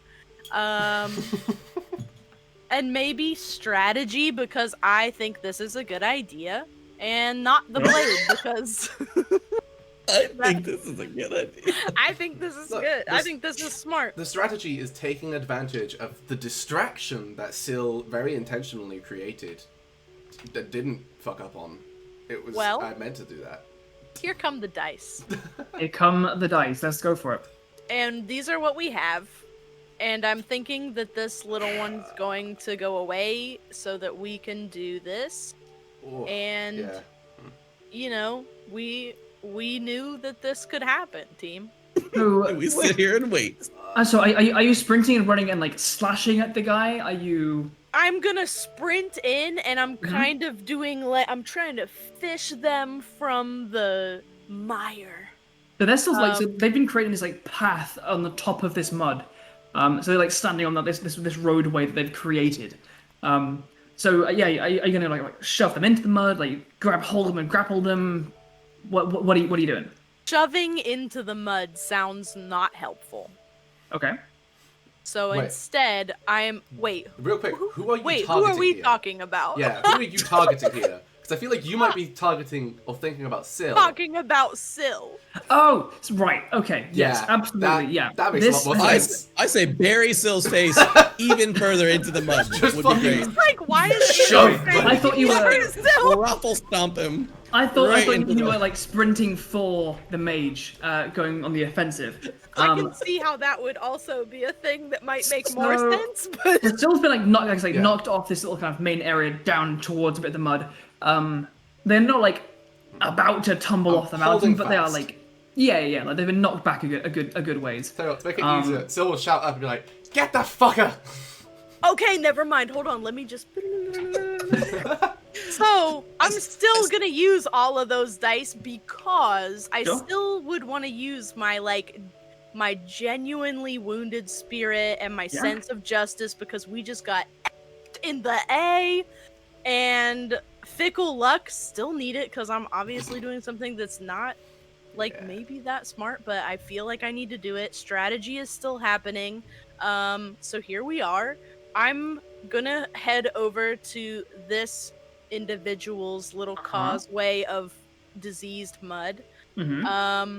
And I'm kind of feeling like the Kinvra is the real target here. Yeah. So if I may, I would like to try and wrest it from them. Absolutely. Alrighty. Because if I go for him, maybe I'll hurt the Kinvra first, and then that would make us all look so stupid.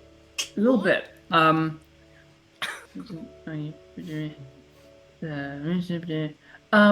What stress do you have, Baz? I happen to have 2 stresses, and they are D6s in insecurity and injury. Alrighty. In that case, they will roll to resist you. And they do fairly well. Okay. Oh, You- Fair. a D12? Boy, that's Yes. embarrassing. In achieving the first part of their goals, I've stepped up their catalyst die. Because that's a narratory thing I can do. It do hurt. Sometimes it just do be like that. It do be like. Sometimes it just do hurt, and sometimes Actually- you just need a drink. You know? Let's put it A nice that way hydration. around. Big Monday vibes. Sometimes that does help. I've got a trump card, guys. I've got a trump card. Just we'll keep playing. Okay. Okay, I hope you do. So Because in I'm this, back on the floor. so Baz, as you run forward and try and grasp hold of this large simian creature that is like slung across its back, it's still like wriggling itself. But seeing you coming, this mage, this human, turns towards you, reaches in and pulls out a familiar-looking frog with many eyes across its back. It squeezes and pops and like goos down and begins to into purple smoke and energy, and it just slams into the ground, and purple lightning just goes across the ground towards you and begins like grasping at your legs, trying to stop you where you are, trying to dig into you and slow you down, stabbing into your legs. Go ahead and roll something to resist that from happening, as this contest has now gone back and forth towards you. I've gone for the big effect die lower total, as it just beats yours, but if you fail this one, it'll hurt. So go ahead and roll and choose carefully. Okay, wow, what a dick. Like that guy, I can't believe the frog. That's Just our use frog. your 5 hitches. Just use your 5 hitches against him. Wait, That's something that Andrew can trigger. Yeah, you raised a great point. I think I need to do that. I Yeah. think that's Hmm. really. Hey, everybody, calm down. I'm gonna do that. I'm gonna intervene ever so slightly and just go boop. Boop. Oh boy. What is your current, let's say, fear stress? None. Actually, None? I'm not scared at all. I'm What just stresses feeling do you have right insecure. now? Just What is one- insecure? Just insecurity and injury, and they're both at D6, so it could Okay. get a lot worse, and I guess it will. Let's make that injury a D8. As Okay. you begin to get ready to resist, and they're already like stabbing through your shoes into your feet. As you prepare to try and leap over them or back off. My little So- feet.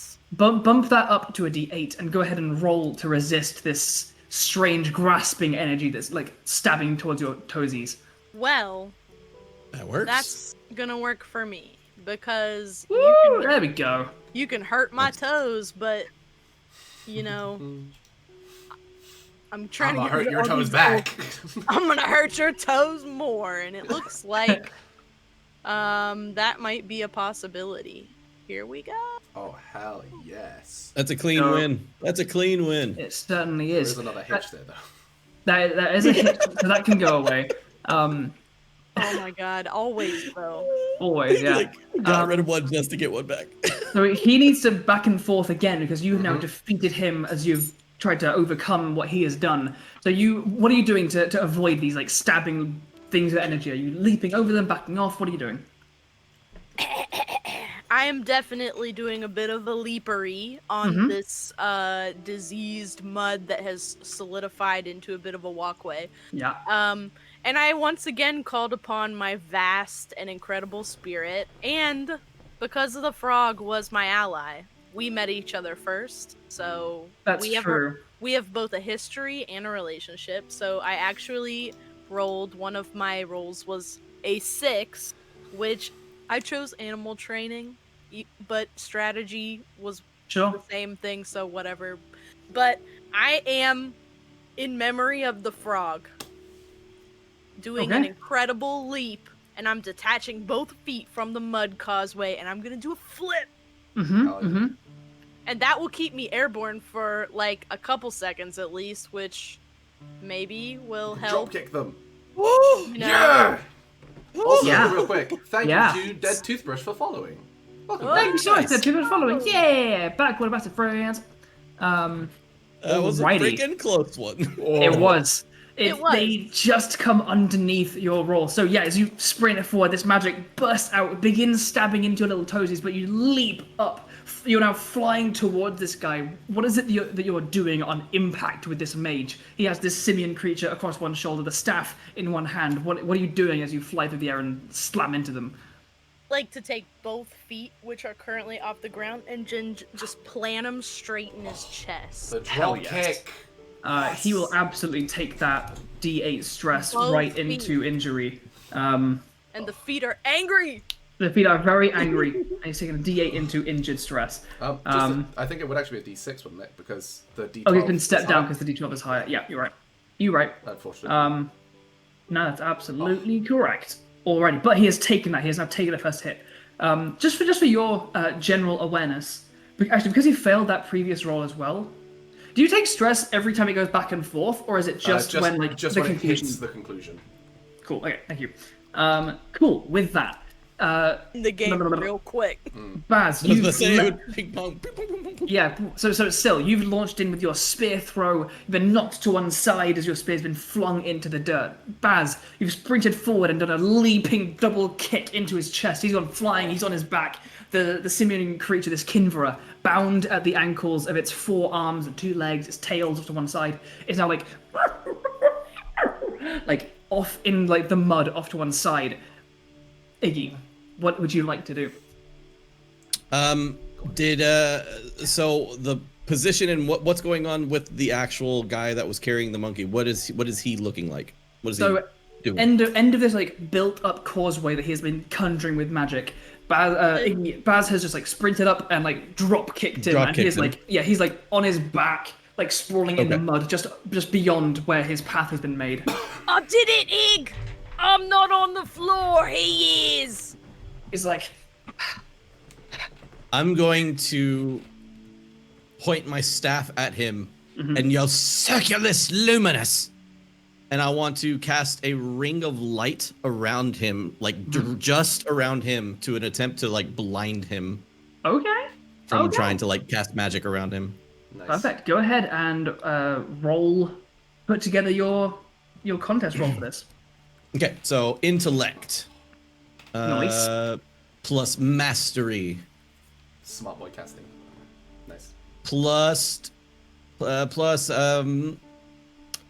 what would you say, simplicity or Sunfire Elf? I think it's Sunfire Elfness. Yeah. Sunfire Elf?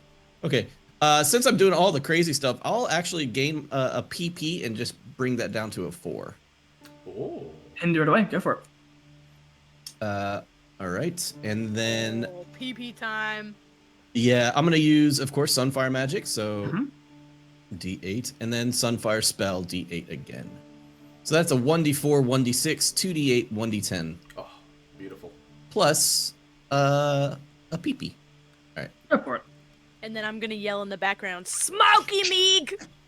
What is this? Oh, What is this? What? Oh, Jesus. And you've got some numbers at least. Yeah. It's not a full botch. Hey, it's okay. There's an 8 in there. It's true. You know, and 2 hitches. Yeah. Whatever. This is always the risk when you take a hitch. Or like when you take a hinder, is that you increase the chance of a hitch. I mean, look at me. I've got 5 hitches. Well, now I've got 5 hitches. Oh, well. Ah. It's because we're twinsies. sisters. Sister power. All right. I don't. Oh, that was not mint. No, I we don't mean, know that yet. max on the 8, low on the 10. It's not far off average. This stuck. Oh, Oh no! Jesus. Oh no! I mean, it can go back and forth, so there's still a chance that this can succeed. I This is can't his- I can't beat a 20. Andrew, how does he beat a 20 with only 1d10? I swear there's a hold plot on. point thing to include Here, the hold on. results. Hold on. I've got my here we go. Also, This real is quick, my ace in the thank hole. you to SuperRay38 for subscribing with Prime. Thank you very much. Oh yeah, Well thank done. you so much. We appreciate that you used that for us. Thank you. Oh, you have been given. Wait a minute. That's my ace in the hole.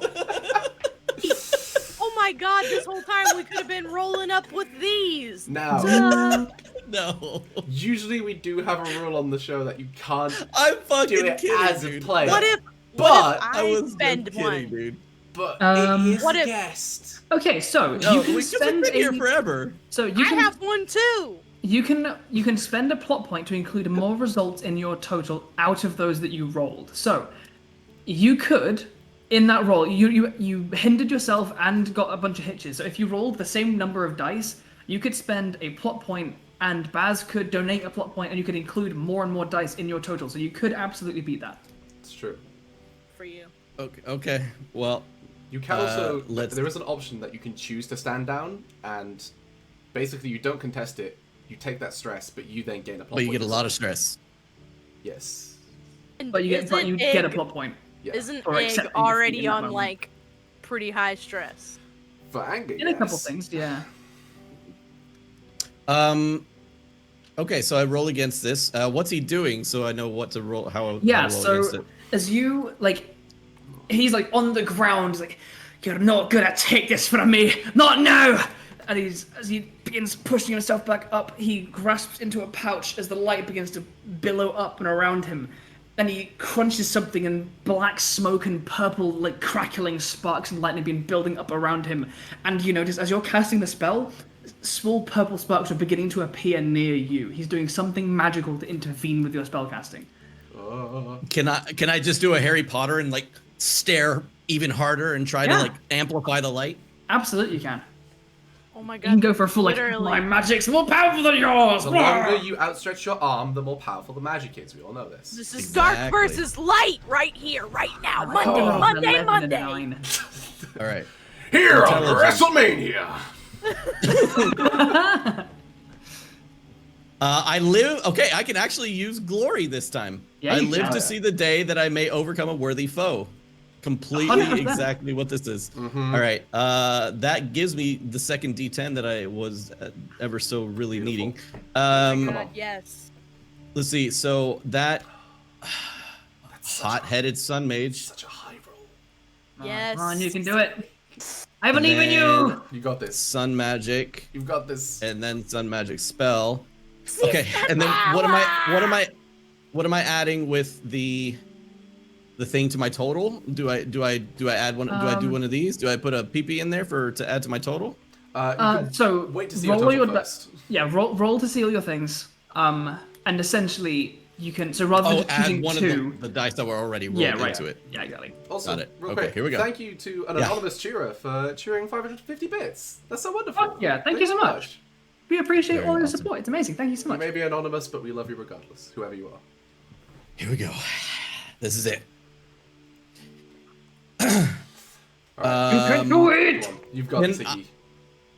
Yeah, let's do this. All right, here we go.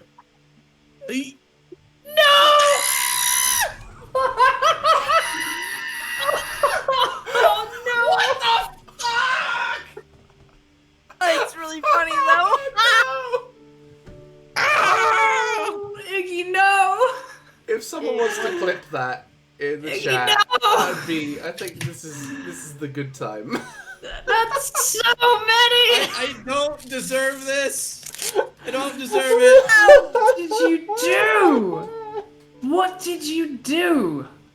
Okay, well, for starters, Well, it's 'cause you look at you with your one on your shirt and everything. you reach like, forward and you focus on this creep, this human who is billowing dark magic to try and overcome you, and you say, "No, this is my realm of sun and flames. I will be victorious." And as you get so wrapped up in that small circular mantra of glory, those sparkles of black and purple begin sparking, and you like wince at as small flashes of pain, and you look at your own hands and you begin to see small dark veins begin to appear, and as you pull back from your own casting to kind of brush and inspect yourself, you will take a D10 stress to corruption. As he has thrown dark magic in your face to try and interrupt you. And unfortunately, you are unsuccessful in blinding him in this moment. With that, absolute travesty. Holy shit. Oh my god, I'm so sorry, dude. That is fucking nuts. You guys, you can't see this part of the dice board, but we can see all the hitches and 1, 2, Shut 3, up. 4, 5, 6, Shut your mouth. 7. Shut your fucking mouth. This is just testament to the fact that I keep forgetting to use them. I think because it's like it's literally it's on a turn thing. It's just I have to choose to inflict stress on you, and that's the game. That's how this comes back to bite you. But fuck, that's a lot of hurt waiting. I agree. there. I agree. Butt fuck. Yeah. butt fuck, big butt, big So as you guys walk, BF. little did they know. So, real quick for the stream, here are people's like plot points and hitches. Note, Iggy's is the second one down. Yeah. Notice how there's a lot, and all of them are, no. except for one plot point, all of them are just hitches. Yeah, Oh, there you go, everyone. Thank you There's for claiming that towel. You absolute babe. Thank you. Right. As you guys have unleashed this flurry of spears, of kicking heels, and of magic around this human dark mage, they begin to clamber to their feet. Baz, you are right there, your Sunfire sword ready to go, and they begin standing. They reach into their pouch once more. As they do, they grasp hold of their moon staff, and as they smear something across the moon primal stone at its tip, they level it straight out towards you, Baz. They spin it in a circle, and they are going to roll to do some funky dark illusion magic to get inside your freaking head and get you to back the fuck up, because you are a big old scary entity right in their mouth. well, Oh, no. good luck. There's not that much in there, babe. Hey, mood. She hits you with the funky Col Medina. Can't take over what ain't there. Baz is like, haha, that's my secret cap. I I'm all sword. Dark magic. They go into your brain. Baz is and it's literally it's just a that, sentient it's sword. just that monkey with Primal the symbols stone. just going. Yes, Yeah. it's. And what stress do you currently have, Baz? I currently have a D6 insecurity and a D8 injury. Alrighty. I'll I use that suspect- stress against you. I expected And this. oh, there's the return. There's the fucking return on that shit. Alright. Oh, your Three turn to have hitches for 3 me. hitches. Yeah, yeah, baby, Okay, yeah. okay, still moderate. That's an 11 with a D8 effect die. As they begin to you begin to see as the staff swings in front of you, everything around you begins turning to bugs. But buzzing, angry, spear-like abdomen-wielding hornets which begin buzzing around you, all of them dark purple, dripping venom that are swelling. It's almost all you can see, encroaching around you and stinging towards you. You begin to feel the pain pricking and pulsing through your bloodstream. Go ahead and roll a collection of dice that you find appropriate to resist this illusory assault on your senses. See, I know it isn't real. Taylor does. Well, but maybe Bass does a little bit because they kind of all get the vibe that illusory magic is at play That here, is right? certain vibe. I will let you to pick your stats as Taylor. Because we have seen like, oh well, in that case, D10, D10, D12, D10. yeah. Excuse me, Wow, everything's. I have 70 12s here? Weird. Oh, Oh my god, really how good, did that you know? happen? I'm just built different. Okay, well, because this is like me feeling the bugs, so it seems real. But I know in my heart, in the core of my like psyche, that this is Your molten core. in my molten core. Fucking Torbjorn comes out. Truly. I mean, Ragnaros awakens, but I feel like I need to use a spirit. Sure. So that's 1d10, and then I'm probably gonna go with. Honestly, I think this is like a mastery moment. Do I have mastery over myself? Yeah. Right? 100%. So that's a d8. So For sure. 1d8. And let's see. I am a Knight of Luxaria, but I'm also a Sunfire Elf, and I am very lucky. So any one of those could come into play at this moment. Yeah. I'm probably gonna go with the Knight, because I was trained for this, y'all, so I'm ready. And I'm gonna also then use probably strategy, Sure. because I need to tap into that training to get through this. And I'm not gonna use my blade, because I know that these bugs are not real. Okay. So, here we go. Go for it. Ow! Okay. Well, Oy. Oh, that one's bigger, so you have a plot point that you could use. So I okay. do. I've just checked and reread. Something you can do with my hitches, my numerous hitches.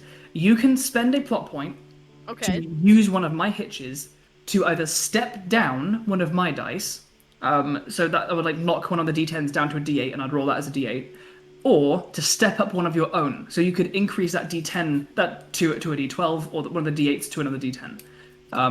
Whether or not that happens before the roll, I don't know. But That's you a good can. point. I will say either you can hold on to that now, or you can use that now and try and re-roll one of those and step them up, or step one of my dice down. I'm gonna See, spend it. I will say, another thing you could do in this moment to win this contest is if you spend your dice to add another dice to your total, Yep. you'd be able to put in that 3 and bring it up to a 12. That's true. That I think probably makes more sense because it's a guaranteed that makes you win. Right. Would you like to do that, or would you like to step up a dice? I mean, I would definitely like to win. Okay. Then in that case, you can absolutely go ahead. Yeah, that's a hitch there. I was about to say the only unfortunate thing is if she does that, then she has a D4 as her success. So she passes, but she's barely passes. Hey, Yeah. at this point, we cannot.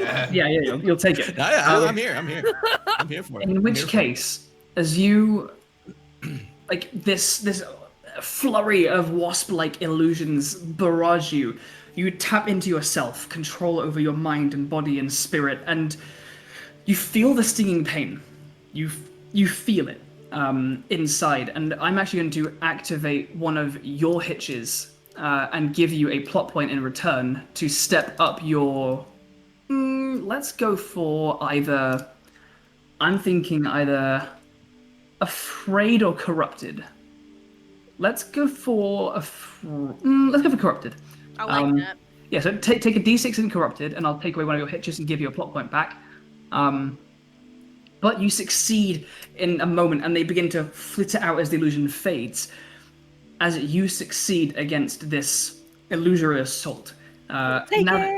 Now that you have succeeded that, they are going to try and roll in return as it's bounced back and forth.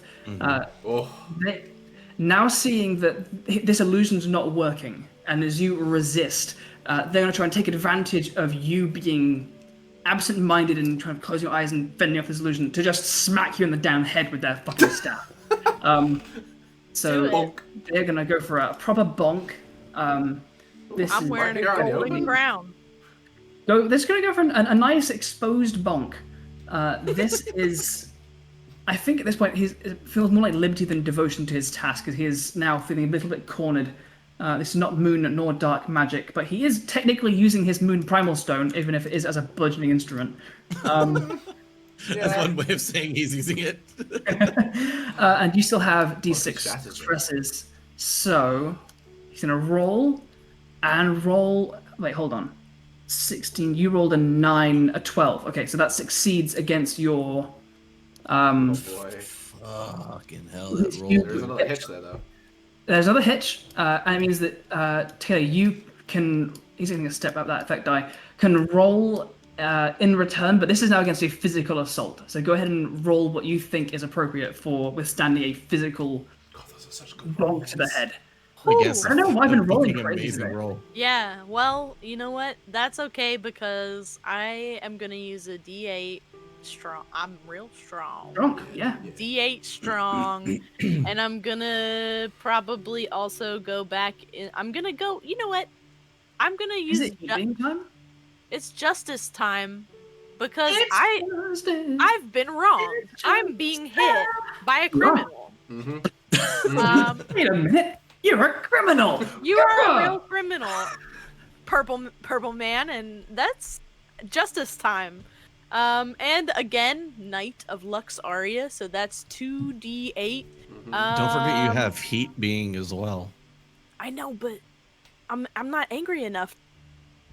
You don't have to That's be. up to you. You gain angry stress to You do gain it. angry. Like, you choose to get angry, and that adds angry stress. But I didn't. Yeah, I guess. Ooh, that would give to you. me a D10 strength. It ups your die. You know what though? Does it up the die, or does it let you add your strength and agility?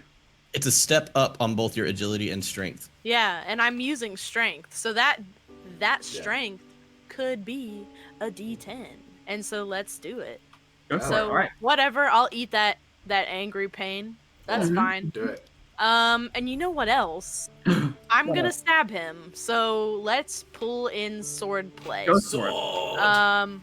Sword time, and I have a special weapon. It's called the Sunforged Blade. You do. Glowing with heat. It comes with a magical and protective sheath, which we're not using right now because it's in play. Nice So- to know.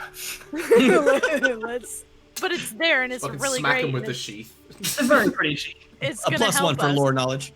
So yeah, that's Yeah. 5. That's 5. 1, 2, 3, 4, 5 dice. Let's friggin' go! Go! Go.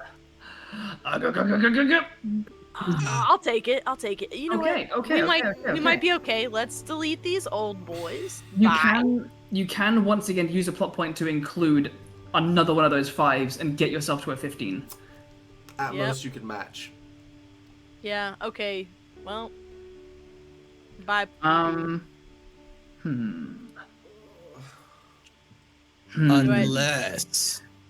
Ooh. Is there any way you can activate a hitch here from him to do Activate one of something? my hitches. You could spend a plot point on me, and I could step down a dice? I think it Question mark. steps down the effect die. Hold on. Okay, so you could spend a plot point to either include more die, and that would get you to even. I would let Iggy spend your plot point to shout and inspire, and let you include another die, and that would get you to the success.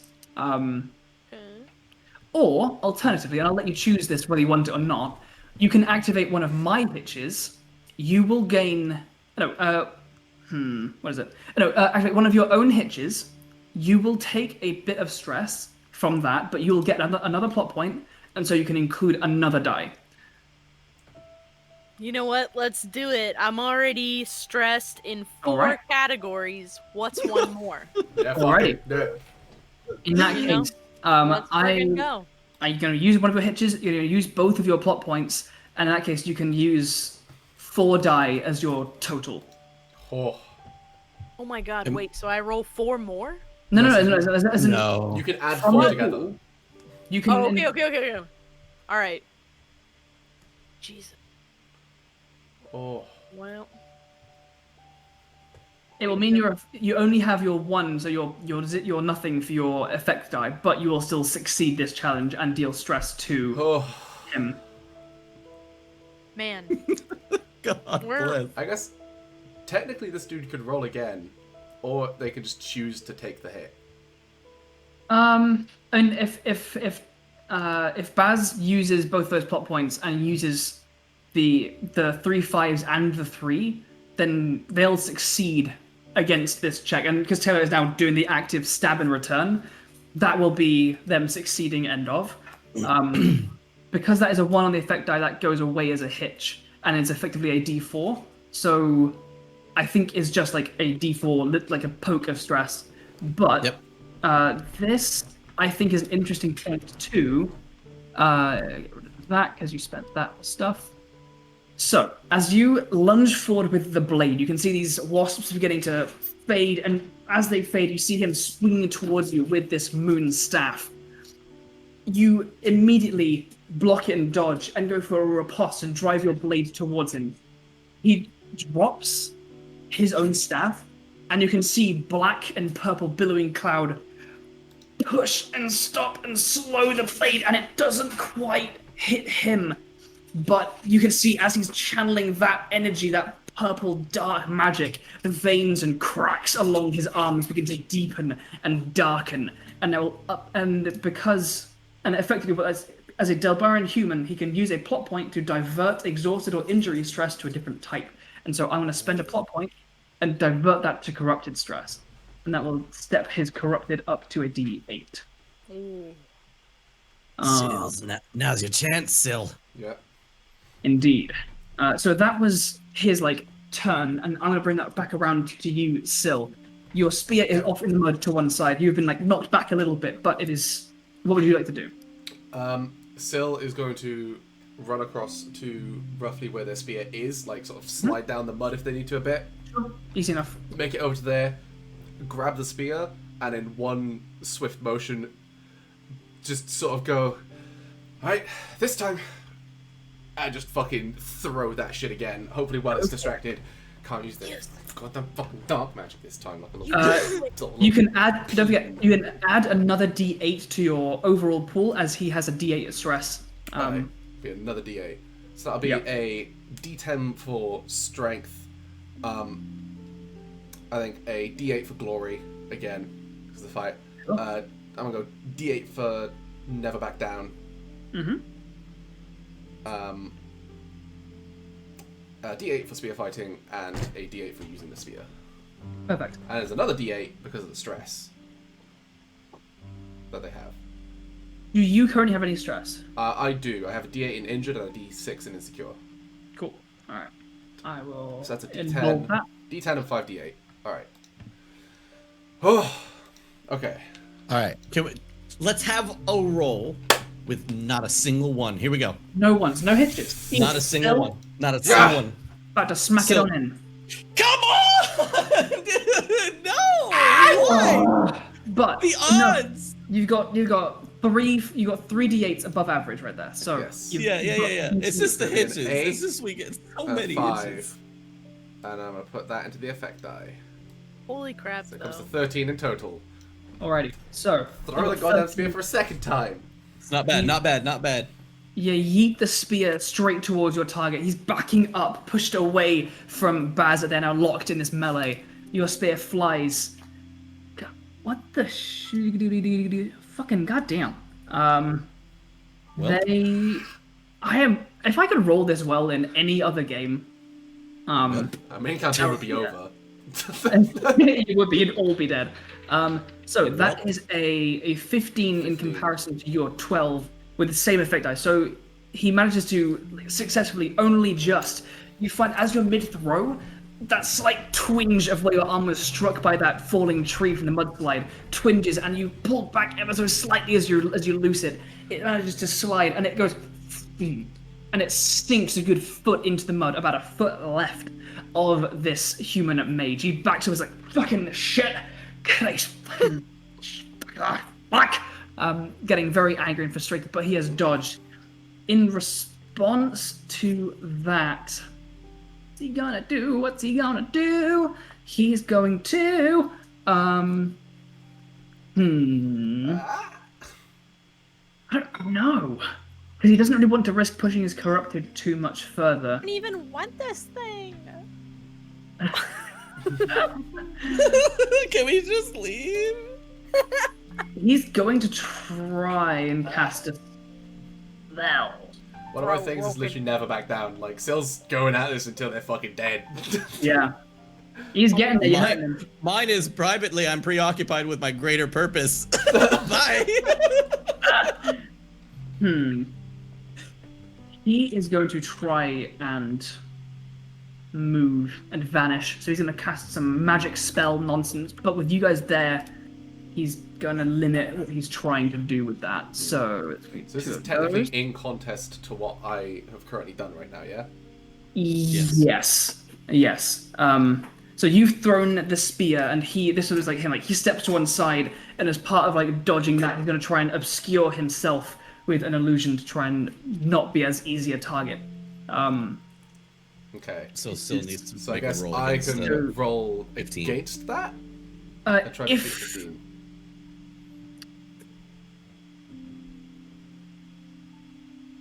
brain blank, question mark. Yeah. You rolled a 15 and a 6 to counter his move. And So now it's- it goes so back now to it's him. back to me. And so he has to Yes. roll So still, 15 yes. or higher. I'm Or getting ahead 16 of or higher. myself. I'm getting ahead of myself. It's Yeah, okay. still. It's up. So you've seen this. That your spear has landed in the ground next to him. What would you like to do in response to see your spear sink into the ground next to him? If I'm seeing Sorry. like casting a spell, would I Yes. be able to just fucking rush them down before they finish like Yeah. thing? Cool. Yeah. That's exactly what Space and time is- Syl is going to do. Like they throw it, see it dodge, and like with the momentum of the throw is just going into a full sprint. Go for it. So I am going to try and do something a little bit dumb here, but because it's basically the end. But Yeah. Now's the time. Now's the spear time. has digged in a good foot. That's quite a sturdy spear. Yeah. So I'm feeling like if Syl ran up, they could probably like use that shit as a bit of a springboard, you know? I like it. I see it. Oh, yes, Like absolutely. Spider-Man style. like run towards, slide a little bit, hop off the spear, and just fucking go to deck them. Absolutely. They're Go like ahead and roll. the wind. Superman punch So, in the air. basically just a Superman punch springing off the spear. So I Mhm, mean, a 10 for the absolutely. strength. I feel like this is a lot more devotion because it's finding Oh. passion in the heart of battle.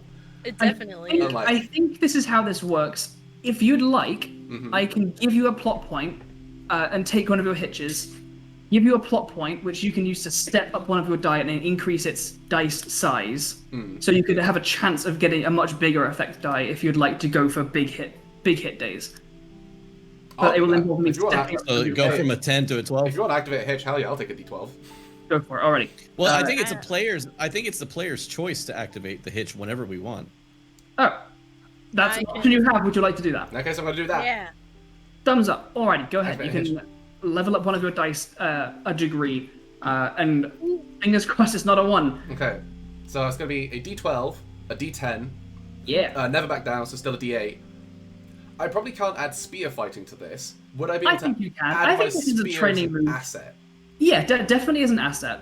What about the spear fighting speciality? You're a spear fighter in your heart. I think if you're training with a spear and you don't practice this move, you're missing something out. That's fair. Sure, Yeah. I respect that. So D12, D10, and then 3D8. Go for it. Hey Oh, man, wow. how'd you do on a spear is it- springboard day? Is it an extra D8 because of the stress as well? Yes, don't get that. Yeah, yeah. Okay. He So in that is case, it's a D12, stressed. a D10, and 4D8. Fucking hell, please. You know what? Hit this bitch.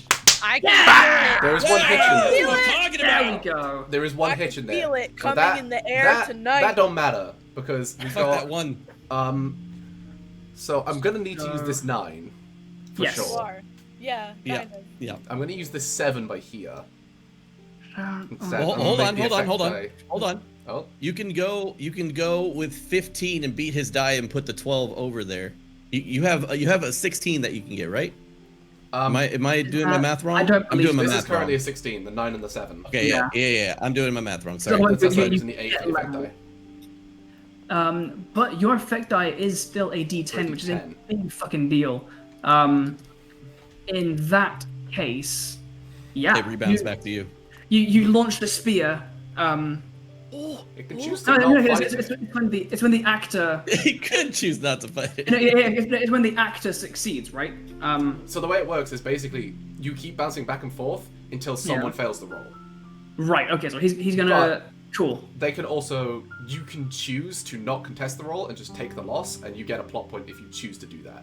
Yeah, I have a shitload of plot points, but I think that's more because I've been forgetting to use them, and so I'm not feeling that urgency to get them, That's which fair. I think is a misplay and just a slight misunderstanding of playing the game. That's fine. So playtest is And for. so yeah, die right. I don't think he's very good at this, but my rolls have been fucking nuts, and we're getting on, so I will take the hit. But yeah, you launch the spear through the air. It dodges to one side, but as he's distracted with that and bats up in his face, you sprint forward, leaping from like bit of fallen tree to slight bit of harder mud as this mudslide is like still posing this dangerous and difficult terrain. You leap from one to one, channeling your inner monk shit, kick off your springboard spear, and just how are you smacking the shit out of Like, this just straight up running through, there's like a bit of a slide down the mud, spring off, like hop off the spear, basically just to change direction, and just full on Superman punch into this person. Oh. I'm gonna smack that up and do a thing because I've got some hitches. What do I do with those? They're to get plot points to do things to elevate stress. I think it's pertinent at this point because of the fucking badass nature of a flying Superman punch. I'm gonna do one of those to level up that stress, partially also because of time stuff, to a D12. Oh. So as you fucking fire up, he's like distracted with casting a spell in one direction to dodging a spear to doing an illusion to bang, your fist just smacks into the side of his face. He stumbles backwards, he reels as if he's still standing, and then boom, down to one knee, and is woozy. You can see a number of teeth just go Too gross. out of his mouth into the mud around him, and he is knocked for frickin' 20 as he is now staggering on the edge of consciousness. With that, Iggy and Baz, sisters of flame and sun, what would you guys like to do? Egg. Do you I have a know cool milk. combo attack? Cool sister combo That- attack. Oh my god, we need a combo attack. Do Wait, a combo attack. let's make one up. Go for it. This is the finale to the frickin' evening, to the Tales of Xadia. Yes. Okay, Adventure. look, it's called Swedish Fire Steel.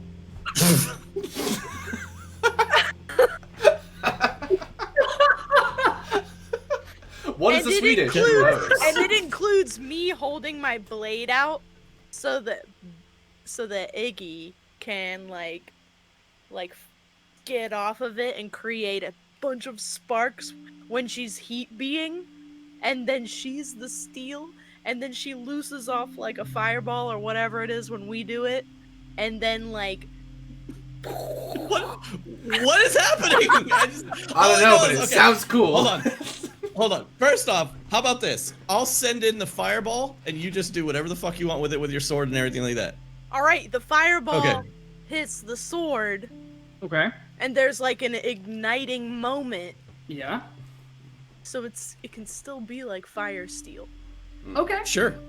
Okay. Nice. In that case, what I'm gonna say is Fire both sword. of you put together those rolls to do a big, amazing swooshing slash with your sword and to launch a fireball. I will roll for this guy to try and evade, dodge, or something. Add a d12. Yes. May I also use one of your hitches to bring down my anger one, please? Absolutely, you can. I'd appreciate Why would you that. even want that? Thank Definitely, you. can add a d12 to your rolls using his injured stress. So that's Hell representing the fact that he's on the ground and